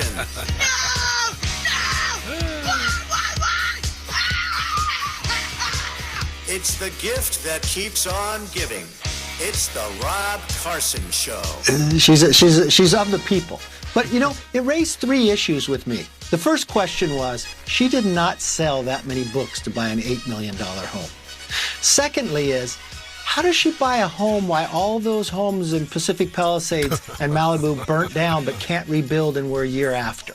But she has no problem going to buy that home. Because she's a let-them-eat-cake liberal. Kamala Harris and Doug Emhoff bought an $8 million mega mansion in the star-studded Malibu neighborhood. She's just like us. $8 million, Mary. How many books you got to sell to pay $8 million for a house? Well, you know, I guess it depends on how much in advance she got, because I firmly believe Joe Biden, Kamala Harris, unless Joe Biden was writing a book about how President Pudding Pants became president, for children, I don't see it being a bestseller, and we know it wasn't. And I believe didn't the good Dr. Jill write a book as well? It's a money laundering, as far as I'm concerned. It's money laundering. Well, you listen to Ilhan Omar. Her husband was worth $50,000 4 years ago. They're both worth now up to $30 million. Of course it is. These are oligarchs. They're oligarchs. They become oligarchs when they go to D.C. Yeah. For Ilhan Omar, we all know it's the whole Somali thing. We all know it, and I blame the Republicans because they had the opportunity to censure her on several different occasions. They had the opportunity to look at her immigration and her brother's immigration, everybody else, and there's always somebody, Thomas Massey or one of the other usual suspects, Lisa Murkowski, Susan Collins, that go, I don't think that's such a good idea, and then they don't get the votes that they need. And I don't understand why it takes votes. Why? Why does it take votes? I just get sick and damn tired of the Republican Party fighting with Marcus of Queensberry rules versus an MMA fight. They're just, I just get so damn sick and tired of it. Same goes with, Hillary Clinton, Bill Clinton being held in contempt. I know what your answer is going to be. Nothing's going to happen, of course. It's a nice fan. They would feel no compunction about putting Donald Trump in jail for 700 years. Yep. But by God, we didn't want to put, I don't know. It's utterly ridiculous. I'm so damn sick and tired of the limp-wristed Republicans. Well, I had a conversation with one of the Congress people. I forget who it was. Was it? Oh, I think it was Tommy Tuberville. Okay. And I had said to him, I interviewed him last week on the air, and it was this week. And I had said to him, I said, what's going to happen? Nothing's going to happen. And he goes, this is why I keep telling them they need to get rid of the filibuster to get done what they need to get done. 100%. He said, but they don't. He said, but unfortunately, there's an entrenched group who still say, well, it's wrong, and we shouldn't do it. He goes, and I feel like, I keep saying to them, they're going to do it when they get in power. And then there will be no more Republican Party. You guys will never have power again. That's going to be the end of it. You understand that. But they're so... Either they I wonder if a lot of them are like towards the end of their career, so they don't care, or they're just so entrenched in the swamp of Washington, D.C., that they're not going to do it. They're just not going to do it. And Republicans are not going to get rid of the filibuster. Democrats are, and it's all over. It's done. Well, let's move on. That's happy. Yeah. Hunter Biden's stripper baby mama asked him to be arrested after claims he is failing to pay child support. Can't he just sell a painting or become an oil executive? Well, unfortunately, he was at his business best, his best business acumen when he was also so drugged out that he wasn't responsible for any of his actions. Because that's when he was at the height of all of his CEO-ness. Was when he was also simultaneously, paying millions and millions to hookers and blow and crack and all this other stuff, and also a photographer and videographer and doing his memoirs. So he'd have to get back on the bag, if he wants to be able to, get another job as a CEO. You know what really pisses me off about this piece of crap is that this little girl. And I'll just tell you, and this is serious, found out that daddy probably wouldn't be there when she grows up and gets married to walk her down the aisle. There's a little girl who's 5, and it just shredded me. No. It just shredded me. He'll show up for that. You think he'll show up for that? A photo op? Look what a great dad I am, 100%. What a pièce de merde. Do you know he's never met her? Oh, doesn't surprise me. See, the thing about this, my dad left me at 7. I'm not meaning to whine here, but when you leave a child like that, and that child has all these, and they end up blaming themselves, like, what did I do? And that's the thing that really sucks about this jackass, among other things. No, so we were watching an episode of Very Scary People with Donnie Wahlberg, which, by the way, great series, but you're going to sleep with one eye open forever. And we just watched this guy, the co-ed killer, and it's the same thing. His mom was was horrible and mean and everything, so dad beat feet, so he winds up living with his mom. His mom hates men. Sound familiar? His sisters get to sleep upstairs. Cinderella's got to go downstairs and sleep in the basement. Literally, she made him sleep in the basement. He grows up hating his mother. His father comes to get him. He's remarried. He goes with dad to his grandparents for Christmas, but there was tension with the new wife and the new family. Yeah. he leaves the kid at his grandparents and changes his phone number, etc., and never sees the kid again. So this kid was abandoned by his dad initially. Then he was abandoned again by his dad at 15. His mom treats him. You're so right. Like, what Hunter Biden is doing to this little girl, even though she doesn't know him, he plays a role in her life. And this is the beginning of, he's laying the groundwork for me to watch her, on one of these weird made-for-TV. Now, what is it? Tell me about the show again. It's Donnie Wahlberg. What's the name of the show? And they didn't use my name in that story. That's pretty nice that they kept my identity secret. Well, I haven't seen them all. There's 7 seasons. What's it called? Maybe later. What's it called? Very Scary People. Very Scary People. Well, that almost sounded like my life story as far as fathers leaving me. Explains a lot, don't it? Well, that's sad, and I don't know how to make a joke about that, Rob. No, you can't. Listen, this is what makes you a good comedian. There's no comedian who, grew up with a picket fence and mom and dad were there and everything was cool. There's nothing like that. You gotta walk out of a war zone to grab a stand-up microphone. I don't know anyone who grew up with everything was normal anyway. Yeah, pretty much. A Far Side commercial was, a little comic that he did. Yes. And it was a stage with one person on it. It says, children of functional families was the meeting, and there was one guy sitting in the audience. Everything else Thank you. All right. Listen, we got to run. Mary, where can everybody find your podcast and your glorious presence on the web? All right. Well, I'm all over Newsmax television, which is wonderful and lovely, and I love that. And my podcast is on Tuesdays at 7:15 p.m. Eastern Time. Tuesdays, I look for Mary Walter Radio on Rumble, YouTube, Getter. It is a live cast, and then the audio is available on Apple Podcast, Spotify, and Spreaker. Again, look for Mary Walter Radio. Thank you. All right, have a great weekend. Let's take a break and come back. This is the Rob Carson Show. Hello, streamers. Sorry for the bullcrap on the stream. I don't know what the deal is. The stream, maybe its prostate is swollen a little bit. Anyway, I'm glad you guys are watching, and I know it's been a little jumpy and whatnot, but you guys have managed to keep the conversation going. What are we talking about here? Dookie Bear says, brown some sausage and bacon, add garlic and onions, get them clear and soft, throw in beans, add chicken broth for fluid, crock pot. That sounds ridiculous. Ridiculous. Everybody's got a recipe, right? I mean, everybody's got a recipe. I got a bunch of them. That does say, I got one. Google this. Google Rob Carson taco soup. Not kidding. It's a video I did 15 years ago. Rob Carson turkey taco soup. There's something that I did, and it's very, very good. My mother gave me this recipe. It's like one of those Betty Crocker, recipes. Nothing fancy, but you're going to friggin' love it. Low in calories. You can eat it all damn day. You can eat it all day. Deplorable Dinosaur, what's going on? They're just angry women who can't get real men because no real man would waste their time on them. We're talking about the women in Minneapolis. Yeah, and they're bunny boilers. They're the ones who that you wouldn't call them, and they'd come over and kill your rabbit and boil it on a stove. They're insane. It's dangerous, actually. Prada Yipperchat, Francis Staley, you're new. Hello, Francis. Good to see you there. Thanks for joining. Helen Thompson, I'm not sure if you're there. Chris Donahue, hello, how are you? I'm doing good. Hope you're doing well. Hope you're enjoying the show. Because there's a lot of stuff. Because there's a lot of good. Records. Oh, yes, here we go. All right, I got to talk here in a second, guys. Hope you're enjoying the show. We got another hour. To go. Yay. Here we go. We have Buster in Dundalk. Oh, let's get Buster up. I only got a couple minutes.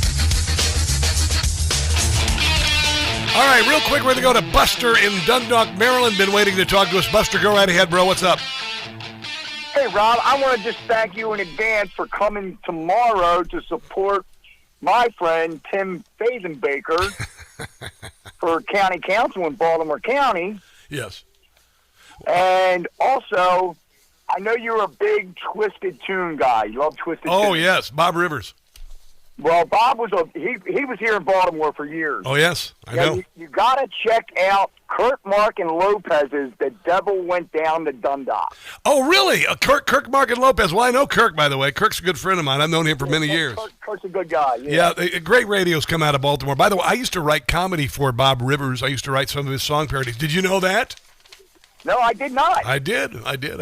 I'm a prolific writer. I love Bob. All right, bro. Thanks for the phone call. I look forward to seeing you tomorrow. All right, I'm going to be in Dundalk. Don't be going to Dundalk. I'm going to Dundalk, Maryland tomorrow. I'm going to have some fun in Dundalk. Real quick here. Oh, by the way, here's the news. Hold on one second. Here's the news. Blistering metals rally sends gold, silver, copper to new records. This according to Bloomberg. Just this week. Yesterday that was reported.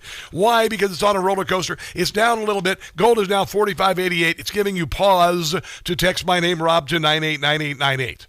Rob to 989898 for Birch Gold, trying to turn that IRA and 401k into gold, ladies and gentlemen.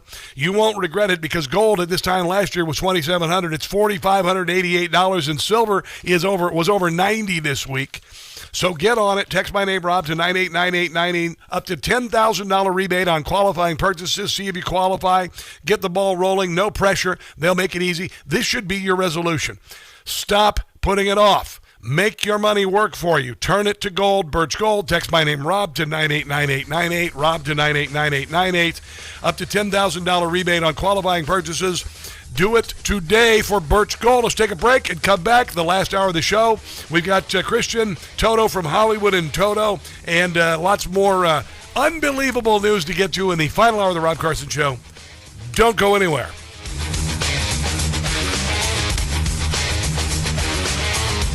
No blind rhetoric. No talking down to me. Don't tell me how to think. Don't tell me how to think. Don't tell me how to think. I trust Newsmax. Newsmax. They don't tell me how to think. They let me decide. Real news for real people.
are about to hear the most interesting, informative, thought-provoking, and funny show in America. On air and on the World Wide Web. This is the Rob Carson Show. And by the grace of God, it is finally Friday. This is, already the 16th of Janvier, 2025. I was listening to the news at the top of the hour. I don't know what news you have on our local affiliate, but, you got all these polls that say, Americans don't want us to take over Greenland. And you hear Lisa Murkowski going, Americans don't want us to take over Greenland. And then I realize, because Lisa Murkowski and the national polls say, Americans don't want to take over Greenland, that we should take over Greenland. Listen, it's not about taking over Greenland. Quit your frickin' whining, okay? It's about an island that is a very strategic location. It is surrounded by Russian and Chinese destroyers and submarines, and a path to sending goods around the globe that's shorter than going south through the Panama Canal. All right, and right now the Denmark government's sitting on their arses doing nothing with it, and there's a real possibility it could slip into the control of China or Russia. So how about shut up and quit being such wusses? Oh, they don't want it. We don't want it. It's the most unpopular thing that Americans have ever wanted. Shut your mouth. Whenever it gets that big, where, oh, yes, this would be the worst foreign policy disaster in American history. Americans have want this less than anything in world history. I realize, oh, my God, you're so full of crap. Then there's Iran. I understand your and my impatience, because we hate to see people being slaughtered. But what is really amazing is that I don't think any of us expected Donald Trump, the playboy, the guy who was featured on the most popular show in America, The Apprentice, and has been in every tabloid for years now. He's obviously been president and president for the second time, and we're seeing him as a seasoned world leader who has a great deal of temperance. With regard, but he says this, and he flipped that guy off at the Ford dealership, and or the Ford factory. Shut up. That doesn't mean anything. That's just reacting to people being complete douches to him. Okay, that's just attacks. That's just response to the 98% of negative nonsense. That's when he gets out the boxing gloves. But he's very deliberate on everything he does. That's why the Venezuelan extraction of Maduro went so flawlessly. Did you notice they started parking ships off the shores of Venezuela months ago? Have you noticed there are no drug boats being blown up lately? Maybe because there aren't any drug boats. Isn't that amazing? What happens when you do something? But we hate to see people die. We hate to see people who are screaming, come and rescue us. Come and help us. Please, America, we depend on you. We depend on you. Don't let us down. And then sometimes we get wobbly. And we doubt Donald Trump. We think that he might do the same thing that one of the Bushes would do or Obama would do. And then we realize, no, because you know what? He's never done that. He's never done that. He's got a strategic plan. You just can't arrive and pull off a well-thought-out mission where there aren't American boots on the ground. It has to be strategic. You've got to strike targets. You've got to weaken the regime and then let people handle the rest. The U.S. military had presented strike options for President Trump to consider, but could not guarantee the regime would be overthrown. The president reportedly wanted assurances that any military action would be swift, decisive, and not lead to a so we don't get into a 20-year war like George W. Bush did. Wider war in the Middle East. The U.S. military posture in the Middle East was not ready for a decisive strike. It had no aircraft carrier in the Middle East for the first time in years because the Pentagon... But did you know what he did to stop the killing? Did you see what he did? He said, I'm going to put the heavy on you. I'm going to strike you unless you stop it. And then, of course, they talked a little smack, and then they stopped it. Okay? And then you're seeing the protests start to die down around the country. You're like, oh, my God, the Ayatollah is going to take over again. No. Ordered the USS Ford to the Caribbean. Just 3 destroyers and 3 littoral combat ships were in the Middle East as of Wednesday, half the number of U.S. warships currently stationed in the Caribbean near Venezuela. Any aircraft carrier would take 1 to 2 weeks to get to the Middle East. The U.S. also removed some of its anti-missile batteries out of the Middle East following last summer's strike on Iran's nuclear sites. Those could soon be returning.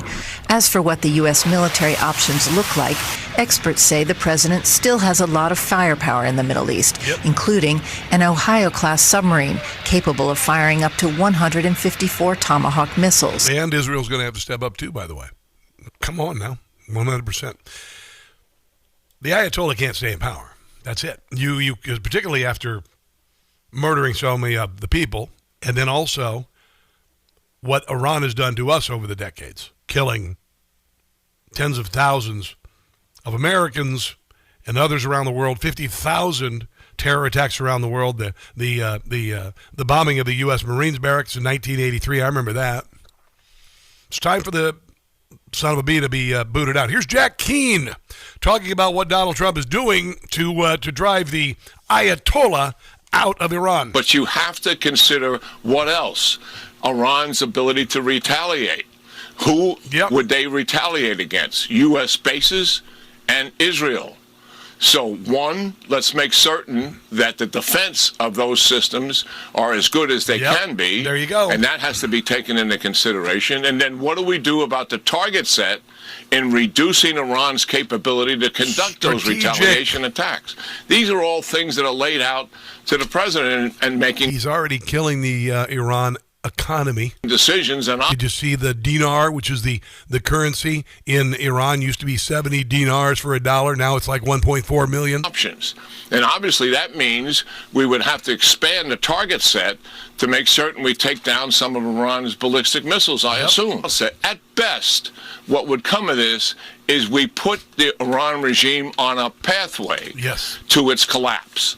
This is a process that's taken place. We're focused on holding the people accountable for what they have done and then putting it on a pathway to so weaken the regime, which is already politically, economically, and military the weakest it has been in 45 years. Absolutely. And what is next, General Keane? We're trying to squeeze Iran in terms of its ability to sell more oil that it's been selling. That has taken place. Yes. That's not decisive in itself, but it's an enabler. Yes. We're likely helping the protesters communicate better, given the Iranians have shut down the internet. And that's a covert operation to do something like that. Cyber operations likely being conducted against Iranians' command and control systems, their telecommunications, their ability for the IRGC and the Bashi militia who are on the streets to communicate effectively.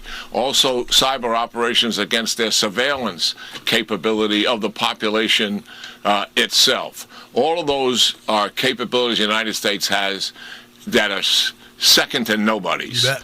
We are likely conducting information operations against the oppressors because if and when, and I believe it's when, kinetic operations are conducted against that organization, against its leaders, we want divisiveness in it. Yeah, it's got to end. It's got to end. They want to make sure it's done. No prolonged war, no bullcrap, no billions of dollars over decades, and then a unbelievable, irresponsible withdrawal from Afghanistan, leaving $85 billion of equipment and allowing young girls to once again slip into bondage with no future whatsoever. That's how deliberate this man is. Here's Tom Cotton, senator, talking about how Donald Trump wages war. If you look at the most consequential, bold, and audacious actions he's taken, the killing of the ISIS leader in Syria, the killing of Iran's terrorist mastermind in Iraq, the strikes against Iran's nuclear programs last year, and the masterful apprehension of Nicolas Maduro. Got a pretty good track record, don't he? Just a couple weeks ago. These look nothing like the Iraq or Afghanistan war. They were not commitments of tens of thousands of troops. Do you hear that? Do you hear that? Iraq, Afghani, war veterans, do you hear that? On open-ended missions. These were direct bold strikes that advance clear national security priorities. 100%. And of course, Iran has been terrorizing the United States and the civilized world for 47 years. As I said, they've got the blood of hundreds of Americans on their hands. And unless there's a fundamental change in the behavior of the Ayatollahs, the only way Iran will stop being... I think we need to put a patriot in his Ayatollah. Here is Ted Cruz finally on this.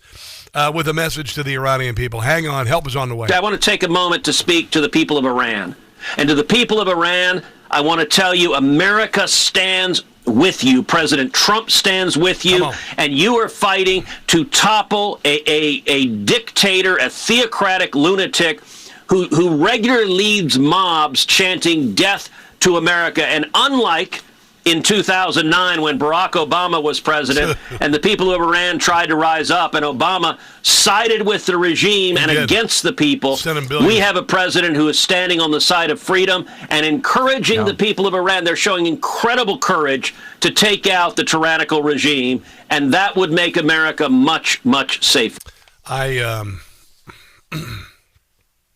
have fantasized about this moment for a very long time, all my adult life. And also that freedom would reach Cuba. And it is reaching Venezuela.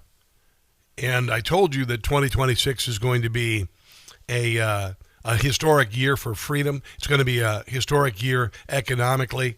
And the left, who have been in control, the action that has required the reaction of us, the yin and the yang, we are the yang, and the left is going to spin into hell, kicking and screaming, dying like movie vampires, dragging, trying to grab us, pull us down with them like they're trying to do in Minneapolis, in other places, and we're not frickin' going. This is going to be an amazing year. And we have to stay focused, and we have to do battle at the ballot box. We have to do battle every day with joy and patriotism, not take their bait, and make them look ever smaller every single day. That's what I'm going to do. That's what you're going to do. 250th anniversary. It's going to be the best year ever. Let's take a break and come back. This is The Rob Carson Show.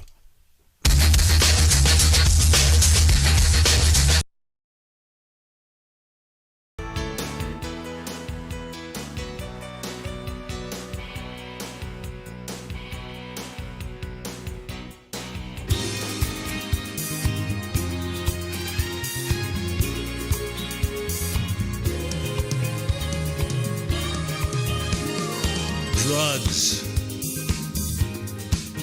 transported by boat, Venezuela. You best take note. Cartels, they're having fits 'cause they're men. They were blown to bits. The drug boat, it now resides on the ocean floor. The drug boat, Marco says we're gonna take out more. Yes, their lives are in danger if they take another chance. 'Cause drugs, we won't tolerate. Shut it down before it's too late. No drugs. A boat that was filled with drugs.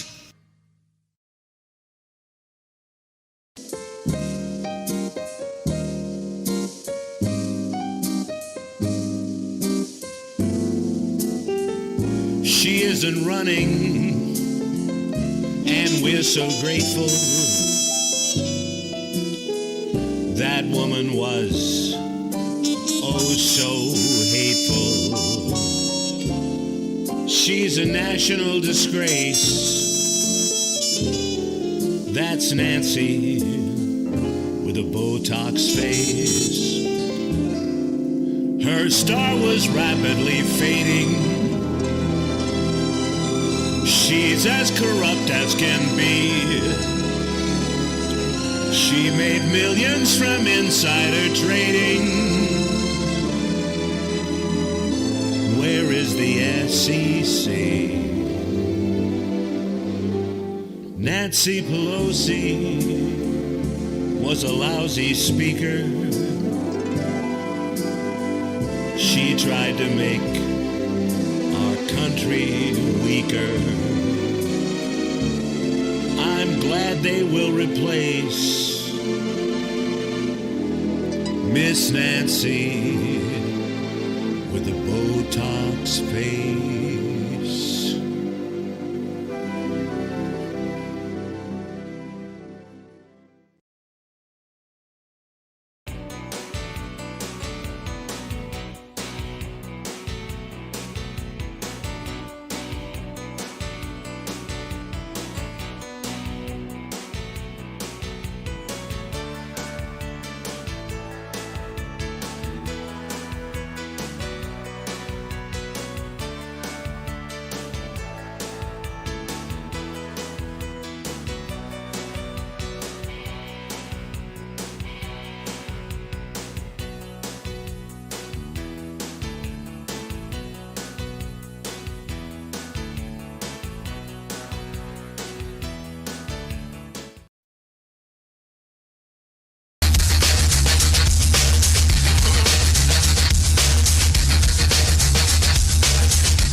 Rob Carson Show. Christian Toto going to be talking to us at the bottom of the hour about a number of things.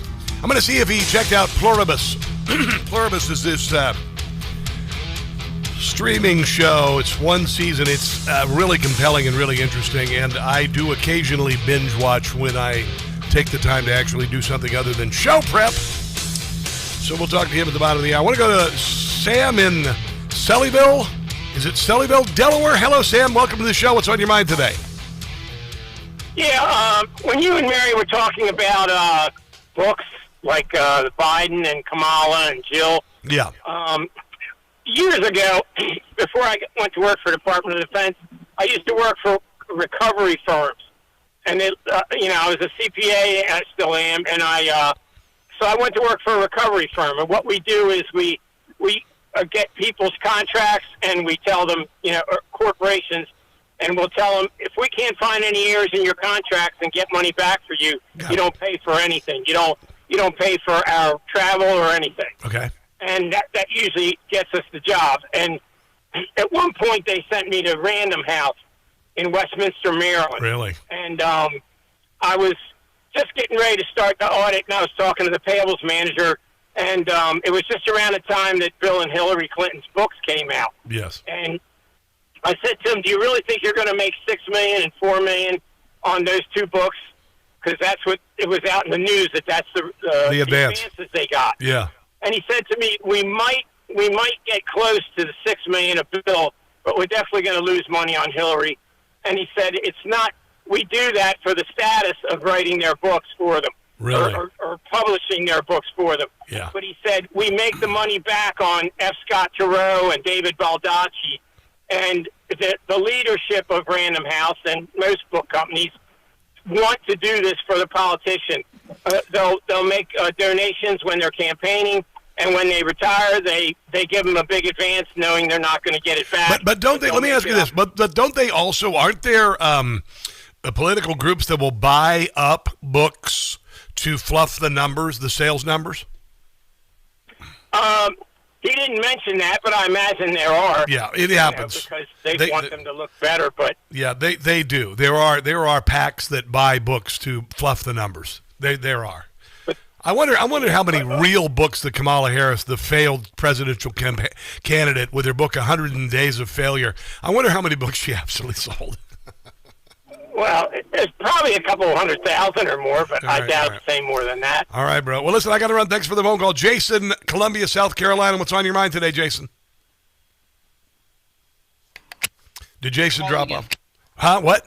Ask for him again. Jason, what's going on, man?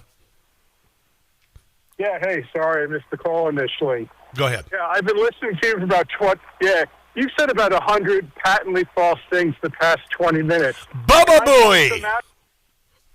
I knew you were a serial caller. Bill in Southern Delaware. Hello, Bill. Welcome to the Rob Carson Show. Hey, Rob. I haven't talked to you in a while. Fantastic show as usual. Thank you. Listen, I want to say something. I am for everything Trump is doing. I really am. Everybody I know is for what Trump is doing. But I just want to say something, Rob. What's that? A couple of weeks ago, when Trump addressed the nation, he said he's going to help the people of Venezuela with the oil that they would get. Yes. That's a great idea, but I wish Trump, on top of that, would have been the icing on the cake if he would have said, look, we're also going to take some of that money and help the American people also. Yeah. Because it's massive, disgusting fraud that they're seeing just in Minnesota. And I would bet my life that that's a drop in the bucket. That there's of course it is. Well, Bill, what I propose, and I don't know if Donald Trump has really explained what he's going to do with the money, the oil revenue. They're giving him 30 to 50 million barrels of oil.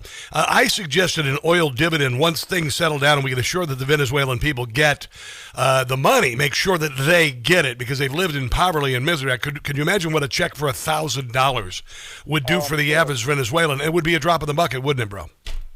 Yeah, absolutely. I want to say one more thing. Yeah. Hold on.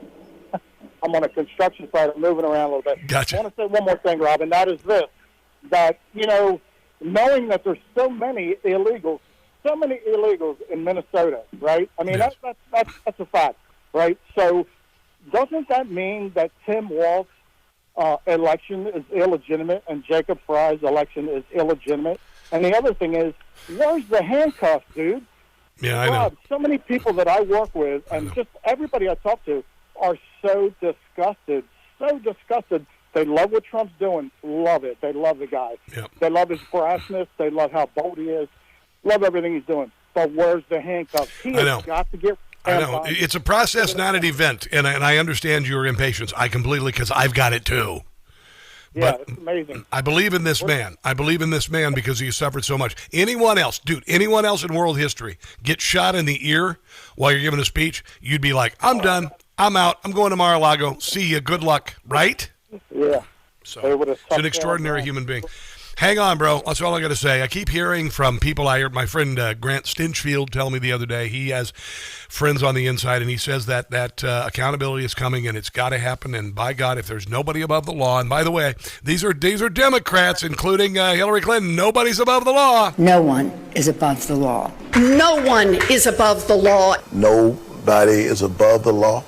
No one is above the law. No one is above the law. Nobody is above the law. No one is above the law. No one is above the law. No one is above the law. No one is above the law. No one is above the law. If you truly believe that, then that means Bill and Hillary should spend some time. I hope it happens before the midterms, I swear. Me too, bro. I want to see Tim Walz marched out of the governor's mansion in shackles. I think that'd be glorious. That would make my day. Thanks for the call, bro. Appreciate you. Love me some Delaware, baby. Love me some Delaware. One of these days, I'm going to get a tiny house, or I'm going to park an Airstream trailer in Sussex County. That's where I'm going to get it, and I'm going to head up there, and then I'm going to go to the boardwalk in Rehoboth, and I'm going to get some boardwalk fries and some grotto pizza, and I'm going to live the life. I'm going to live the life up there in Delaware. Delaware is Iowa meets the ocean. You got to go there. It's something else. I know it sounds boring. It's actually pretty cool. Let's take a break and come back. Christian Toto from Hollywood in Toto comes up next. Don't go anywhere.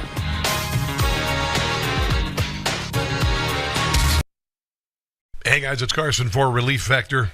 You know, I saw an ad for Relief Factor a while back, and I saw a guy literally in tears with how he talked about the pain that he was experiencing was gone. It happened to me, too. I started it taking a few months ago.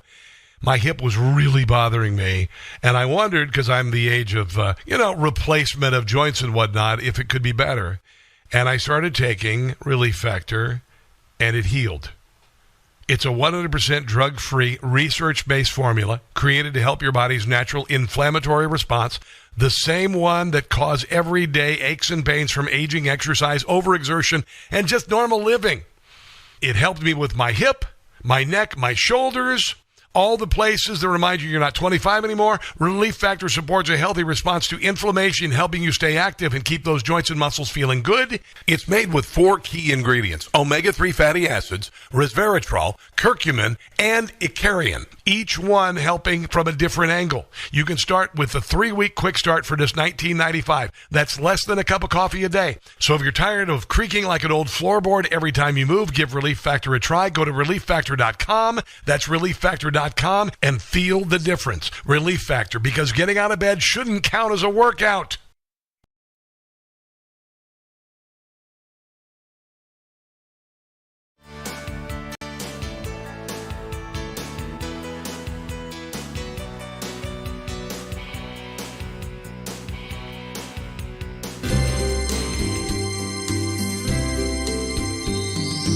Rent-free, in libs' heads I'm living, the fits I am giving to Whoopi, Sunny, and Joy. Rent-free, I'm occupying, Rosie is lying if she says I'm not in her head. Break free, they simply can't do it. When you get down to it, they have TDS real bad. Hatred, just watch it as it spreads, because inside their heads I live.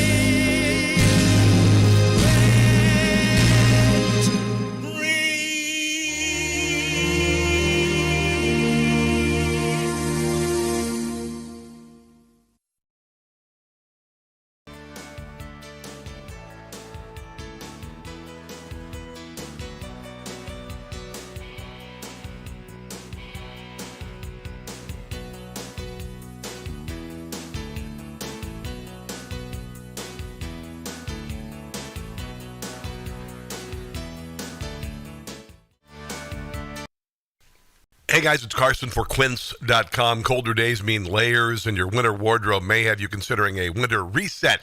I went to a jazz club the other night wearing a Quince tee, another shirt over it, and a Quince wool jacket. A woman said, "You look fine." I mean, it blew me away. I've spent every dime for my kids and my wife for 25 years. Now I feel confident and I look good with Quince. I couldn't believe it. Quince has everything you need: men's Mongolian cashmere sweaters, wool coats, leather, and suede outerwear, each piece made with premium materials by trusted factories that meet rigorous standards. No middlemen means no traditional markups. The wool coat I wore to the jazz club the other night turned heads, cost less than I paid elsewhere.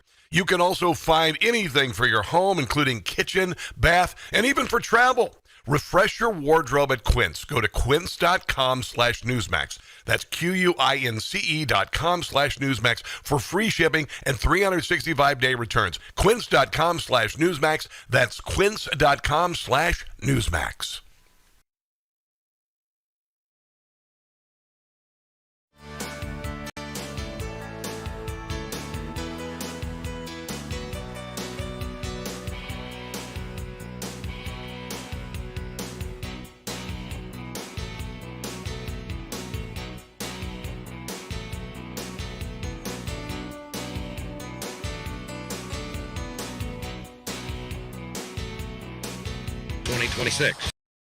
John Hannity, weekdays 3 to 6 on Talk Radio 680 WCBM.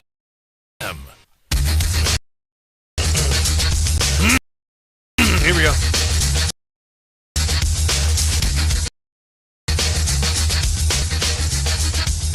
Overeating, I was standing there with all the food noise, what I ate, what I should, obesity gene. If that's what you have, that is what makes you overeat. You don't overeat and become obese. Obesity causes you to overeat. Right. Obesity causes you to have all of that food noise. And what the GLP-1s have done for me, and I know a number of other people, is to quiet that noise. Yeah. I'm not so sure Oprah is the person I want to listen to on weight loss advice. I'm just saying. She's, she's gotten so good at yo-yo dieting, she's doing tricks. Walk the dog, butterfly, things like that. Christian Toto. Hollywood in Toto. How are you, my friend? I'm good. Thanks for having me. So she's doing the GLPs. A lot of people would be doing the GLPs. If you add a U, it's gulp, by the way. But the GLPs apparently are pretty miraculous. I know this is Hollywood related. Certainly Oprah is, and one of the big stories of her entire life is her, penchant for gaining weight and losing weight. We all do it, bro. I did it when I moved here. Got divorced and I gained 15 pounds. I hate myself. But what do you think about Oprah Winfrey and her latest weight loss jag? Well, I hate to disagree with the Oprah, but Jillian Michaels was talking on a different show recently about how the amount of Americans who are either obese or overweight in the maybe early 1970s was around 7%. It was a very low number. Yeah. I don't remember the exact figures. And then today it was around 70 or some extremely high number. That's only in 30, 40 years. Yeah. Maybe more. Well, you know what else? So I don't think. Go ahead. Yeah. Well, I don't think that our biology has changed in that last 40 plus years. Well, let me explain something to you. A calorie is a unit of heat, which is a unit of energy, and your body burns the amount of calories, a certain amount of calories to keep everything going. And if you eat more than that amount of calories, it's going to be stored as fat. That's just the way it is. Now, it is a real B word to not eat a lot. Listen, I remember back in the 80s when I was a teenager and before I had eating issues, Dexatrim and all of these, whatever, and you try whatever to do, and then it moves on to whatever, and then they started replacing stuff with fake stuff. So fake sugar, a dozen different kinds of fake sugar, fat-free this, fat-free that, and guess what we did? We got fatter. And you know what they're saying now? And this is something I've been saying literally for 30 years. Life's too short for fake cheese and fat-free cheese. Eat real stuff. Just eat less of it. GLPs apparently help you eat less of it. Yeah, listen, weight is very, very complicated. The temptations. I do the food shopping in my family. Just walking through the aisles is brutal. There are so many things I want to throw in the cart and devour when I get home. I get it. And listen, there are people who are severely overweight and they're struggling. And I don't know. I think these weight loss drugs may be their last line of hope. I think so too. I think so too. Hey, listen, it's better than a gastric bypass, for God's sake. That's horrific. A gastric bypass where your stomach is made the size of a thimble, and if you eat 1 gram too much, you throw up all of it. I mean, listen how nuts we've gotten on this. Liposuction, it's just not easy. What I'm doing is I'm really looking at labels and making sure that if it's got more than 10 ingredients on the label or artificial colors, it's gone. I just don't do it. That's just what I got to do. So. Yeah, I've been doing that too in the last few years. It wasn't a major life choice. It just seemed like the right thing to do, and I think you can't go wrong that way. Did you watch Pluribus? I'll bet you didn't. I haven't. I've been so You don't listen to me at all, damn it. I listen. I gotta listen to my wife too. So that's all right. That's all right. That's all right. I want to share something with you I thought was funny. American hotspot slapped with the worst tourist designation in a new global analysis. Where do you suppose it is? I'll tell you right now. It's in California. Oh, Hollywood, La La Land. Hollywood Walk of Fame. Listen, anything that has a Ripley's Believe It or Not museum on it, it's not going to be the highest class place in the world. What a shock. No. They say that located 23 miles from the airport, the Sidewalk of Fame has the lowest Google ratings because of a couple of things. It's pricey. It's not safe. A lot of homeless people. I've been down there many, many times. I've broadcast from there, and I've been from the Roosevelt Hotel. I've stayed there, and I've been right there at Man's Chinese Theater and down to the to the Oscars a number of times. And everything in L.A. is smaller and smellier than it looks on television. That's a great advertising. Smaller and smellier. Come see us. But it's gotten worse. It has gotten worse, hasn't it? Oh. Yeah, it's not good. Well, what hasn't gotten worse in society today? We are the frog in the boiling pot of water. Everything. They keep turning up the heat very slowly, and we don't seem to kick and scream. I don't know why. Absolutely. I'm looking at Hollywood in toto. You've got a bunch of things in the entertainment world, and it doesn't look like any of them are good this week. You're looking at the 28 years later. I don't know. Tell me about that. Yeah, obviously it's the ongoing saga with 28 Days Later. That was about 20-plus years ago. Yeah, I know. They did the sequel last year. I thought it was mostly successful. It kind of, brought that franchise back from the grave, so to speak, no pun intended. Yeah. This new one is getting raves on Rotten Tomatoes, and even the critical drinker, really? My favorite movie critic, I think he liked it. I watched the beginning of his episode, and he seemed to be a fan. I just don't get it. I enjoyed the last film. I love zombie movies. This is like, has me written all over it, but I found it disjointed, clumsy. I didn't care about any characters. There wasn't any real development. And people are reading profound thoughts into this movie. I was staring, looking, examining it. Couldn't see it. It just seemed like the same old, humanity is even more evil than the zombies, that kind of thing. Yeah. It's done to death. Also, you said, wake us up from dreamy sound of falling. What's that all about? Yeah, this one is a contributor. Barry Worth did that review. It's a very artsy film. It sounds like it's very interesting and different, and maybe something kind of a not the usual cookie cutter story following this family over a bunch of years. But it also reminds me a lot of the movie Here with Tom Hanks and Robin Wright, which was a real clunker from a year or two ago, where it's basically just looking at one scene in a house. So.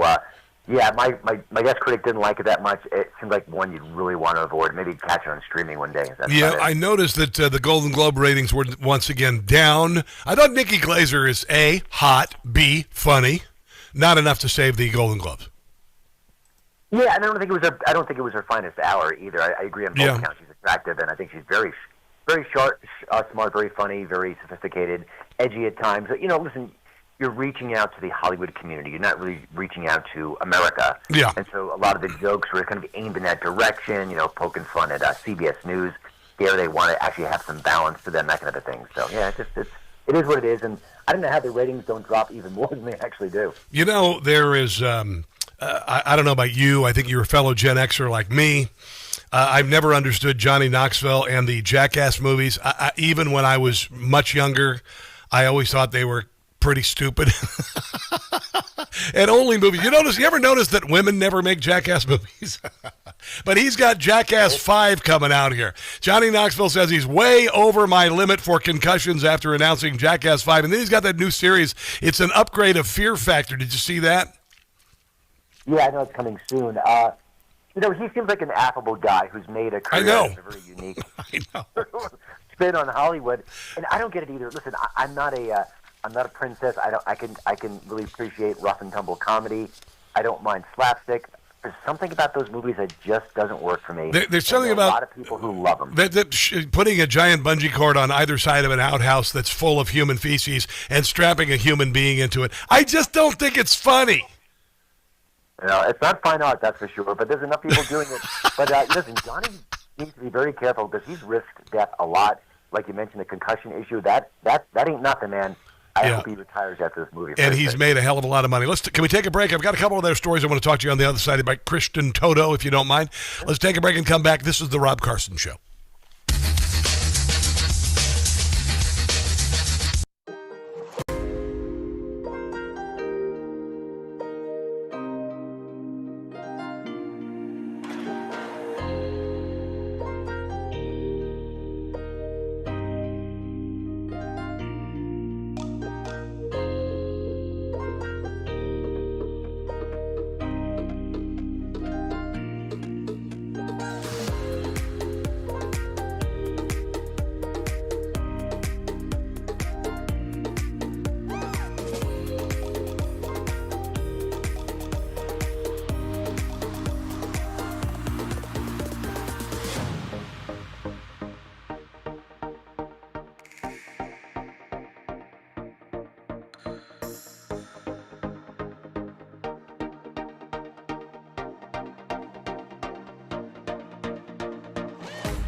9.9 FM in Harford County.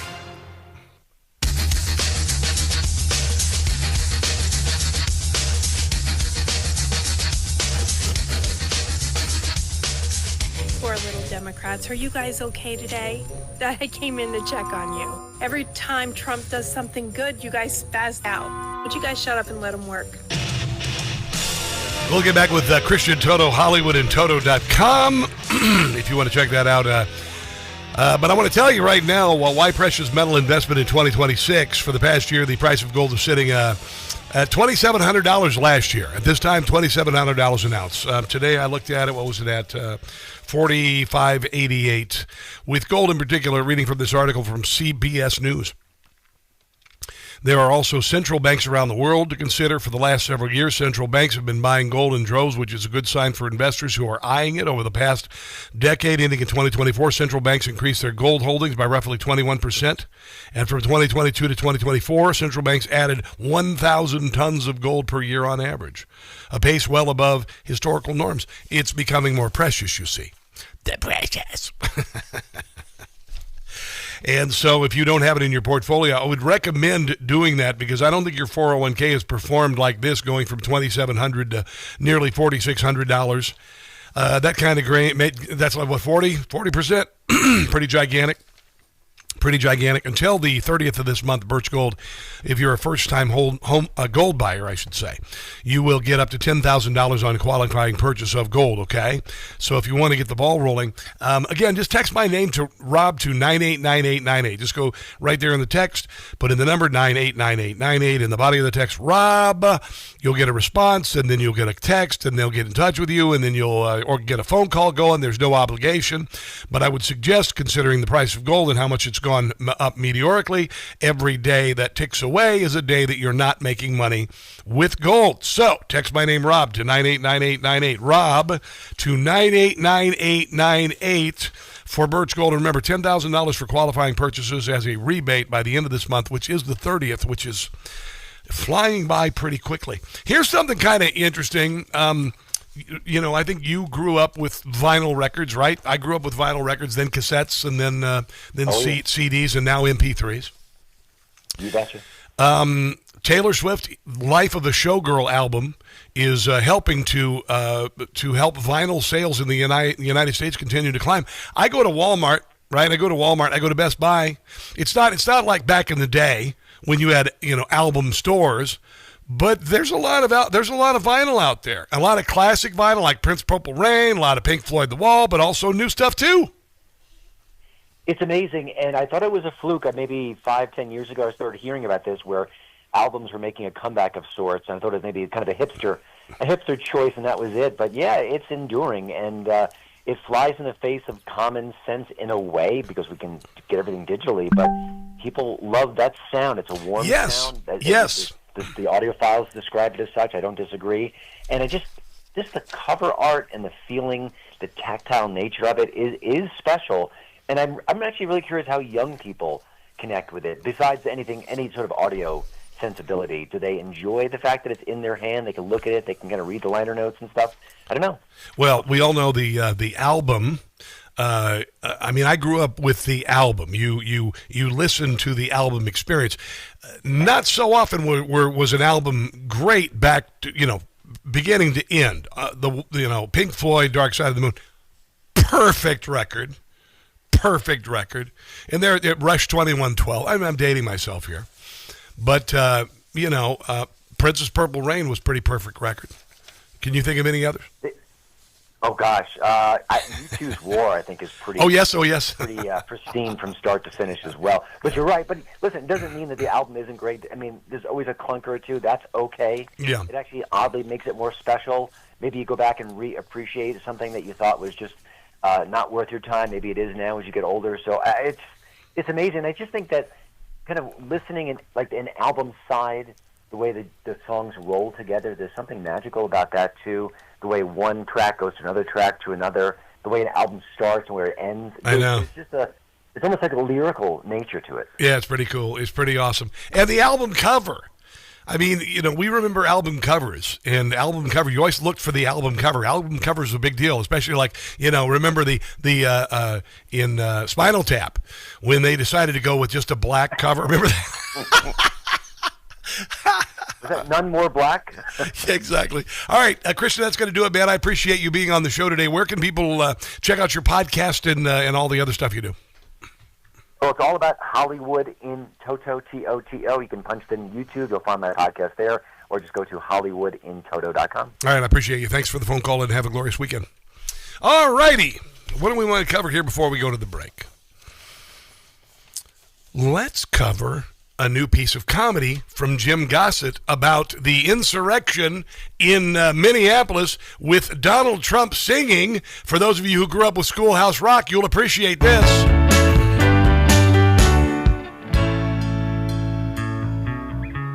Minnesota is a big mess. A problem tampon Tim water dress. My new direction. Get ready, guys. My latest selection is to declare an insurrection. Insurrection. Act and vote it, don't revoke it. Send the military and tell Tampon Tim to take a hike. Insurrection Act, we need it now. Come on. ICE is doing their job well, yes they are.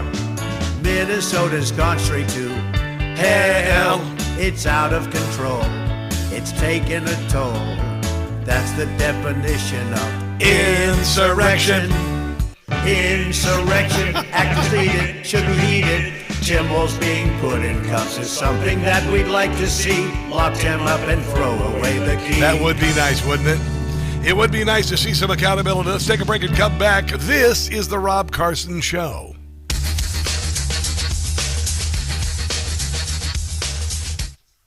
Alrighty. Who's watching? A lot of busyness today.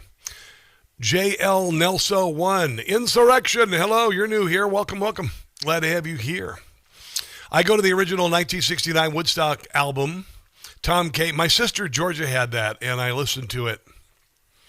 I don't know, Woodstock before me, so, My Woodstock was Lollapalooza. Yeah, Rush 2112. That was, I remember where I was when the cassette player ate that tape of mine, and I cried. It was sad. But I haven't listened to it forever. I don't think I've listened to an album in a while, a new album, because there aren't any new albums. I listen to a lot of music on Spotify, and there's usually generally hits, one hit, But I still love music. I still love music a lot. There's a lot of great music being sung right now. A lot of great vocalists out there, really. I'm looking at Gary McGovern. Hello, Gary McGovern. How you doing, hello, but deplorable dinosaur, Duck Man? Hope you're enjoying the show today. Watch my TV show this weekend, will you?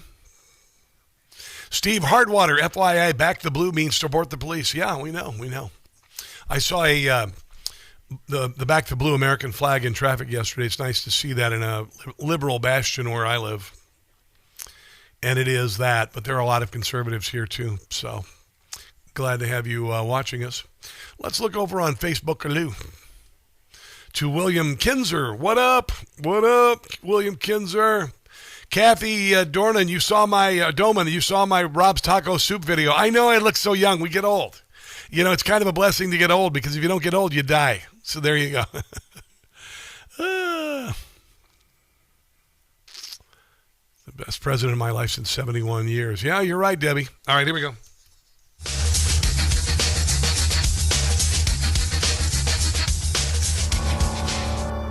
I don't do enough listener-viewer mail. I get a lot of notes, and I appreciate that. I don't really do them as much as I should. Here's a delightful one from Tina. Rob, it's beyond words that you and President Trump are each uniquely qualified to do exactly what each of you are doing. Such precision, extraordinary genius, both ordained exponentially. Can you figure out why I shared this one? What you do is at the highest possible level of possible and impossible, just such exquisite insight, facts, and delivery and results. Thank you. Rush Limbaugh and Glenn Beck were discovered at age 37. I didn't get discovered until 54. And guess what? Today is my 6-year anniversary. 6 years ago, I was still selling cars. And I got discovered by a man named Chris Ruddy of Newsmax. And he saved me. And then God saved me. By the way, get a Newsmax Plus membership. Honestly, you gotta watch Newsmax in prime time. It's any time is great, but I watch it in the morning. Then I watch Schmidt and Finnerty and Greg Kelly and Carl Higbee. It's just so good and true to form. And Chris Ruddy is a star maker and a brilliant man. 6 years, guys. 6 years. 6 years I've been with Newsmax Incorporated. 54 years old. I was discovered by Chris Ruddy. I was a wretched, drunk man selling cars, and he saw something, and he gave me a shot. I tell you what, I'll never be able to repay him. Hi, Rob. Congratulations on your work anniversary. Your dedication and success are truly commendable. How do you balance health, well-being, and mindset with the current role? Do you have any special practices or returns that keep you at your best? Dude, you know, I am beginning to be more solid on solid ground. I really thought I was on my way, and then my wife threw a divorce at me, and my family kind of, fell apart. And that was really hard. And the last year has been really, really hard. It is really hard. But I never gave up. Every day I make my bed. That's an interesting thing. Every day I make my bed. I've got control over that. I focus on my mental, physical, and spiritual self. Every day I say a prayer before bed. And I am blessed enough that I do what I do for a living for the first time in most of my adult life. I'm doing what I do for a living. And I know the reason why I'm doing it is because we arrived here together. We arrived here together. Those of you who have been with me for 6 years, I know, you've seen the progression. You've seen what's happened. We went through this all together, and we're all in this together. We're all in this together. I slip. I gained a few pounds when I got here. I'm still working out. But I would say every day, listen to some music. Be grateful for what you have. I put a video on social media this morning, and I said, for as much as maybe you have rough things today, I'll bet you Scott Adams would change places with you if he could. Right? Yeah. So, God bless him. God bless you, America's founded Donald Trump, and what he's doing for this country. And to hell with the people who are doing a death spiral into hell, the Democrat Party and whatnot. Watch my TV show, Rob Carson's What in the World this weekend, Sunday night, 8:30 on Newsmax. And until Monday, do not catch the stupid. I love you guys. Thank you for everything. I can't thank you enough. Information. Truth is freedom. Is Newsmax. It's real news for real people.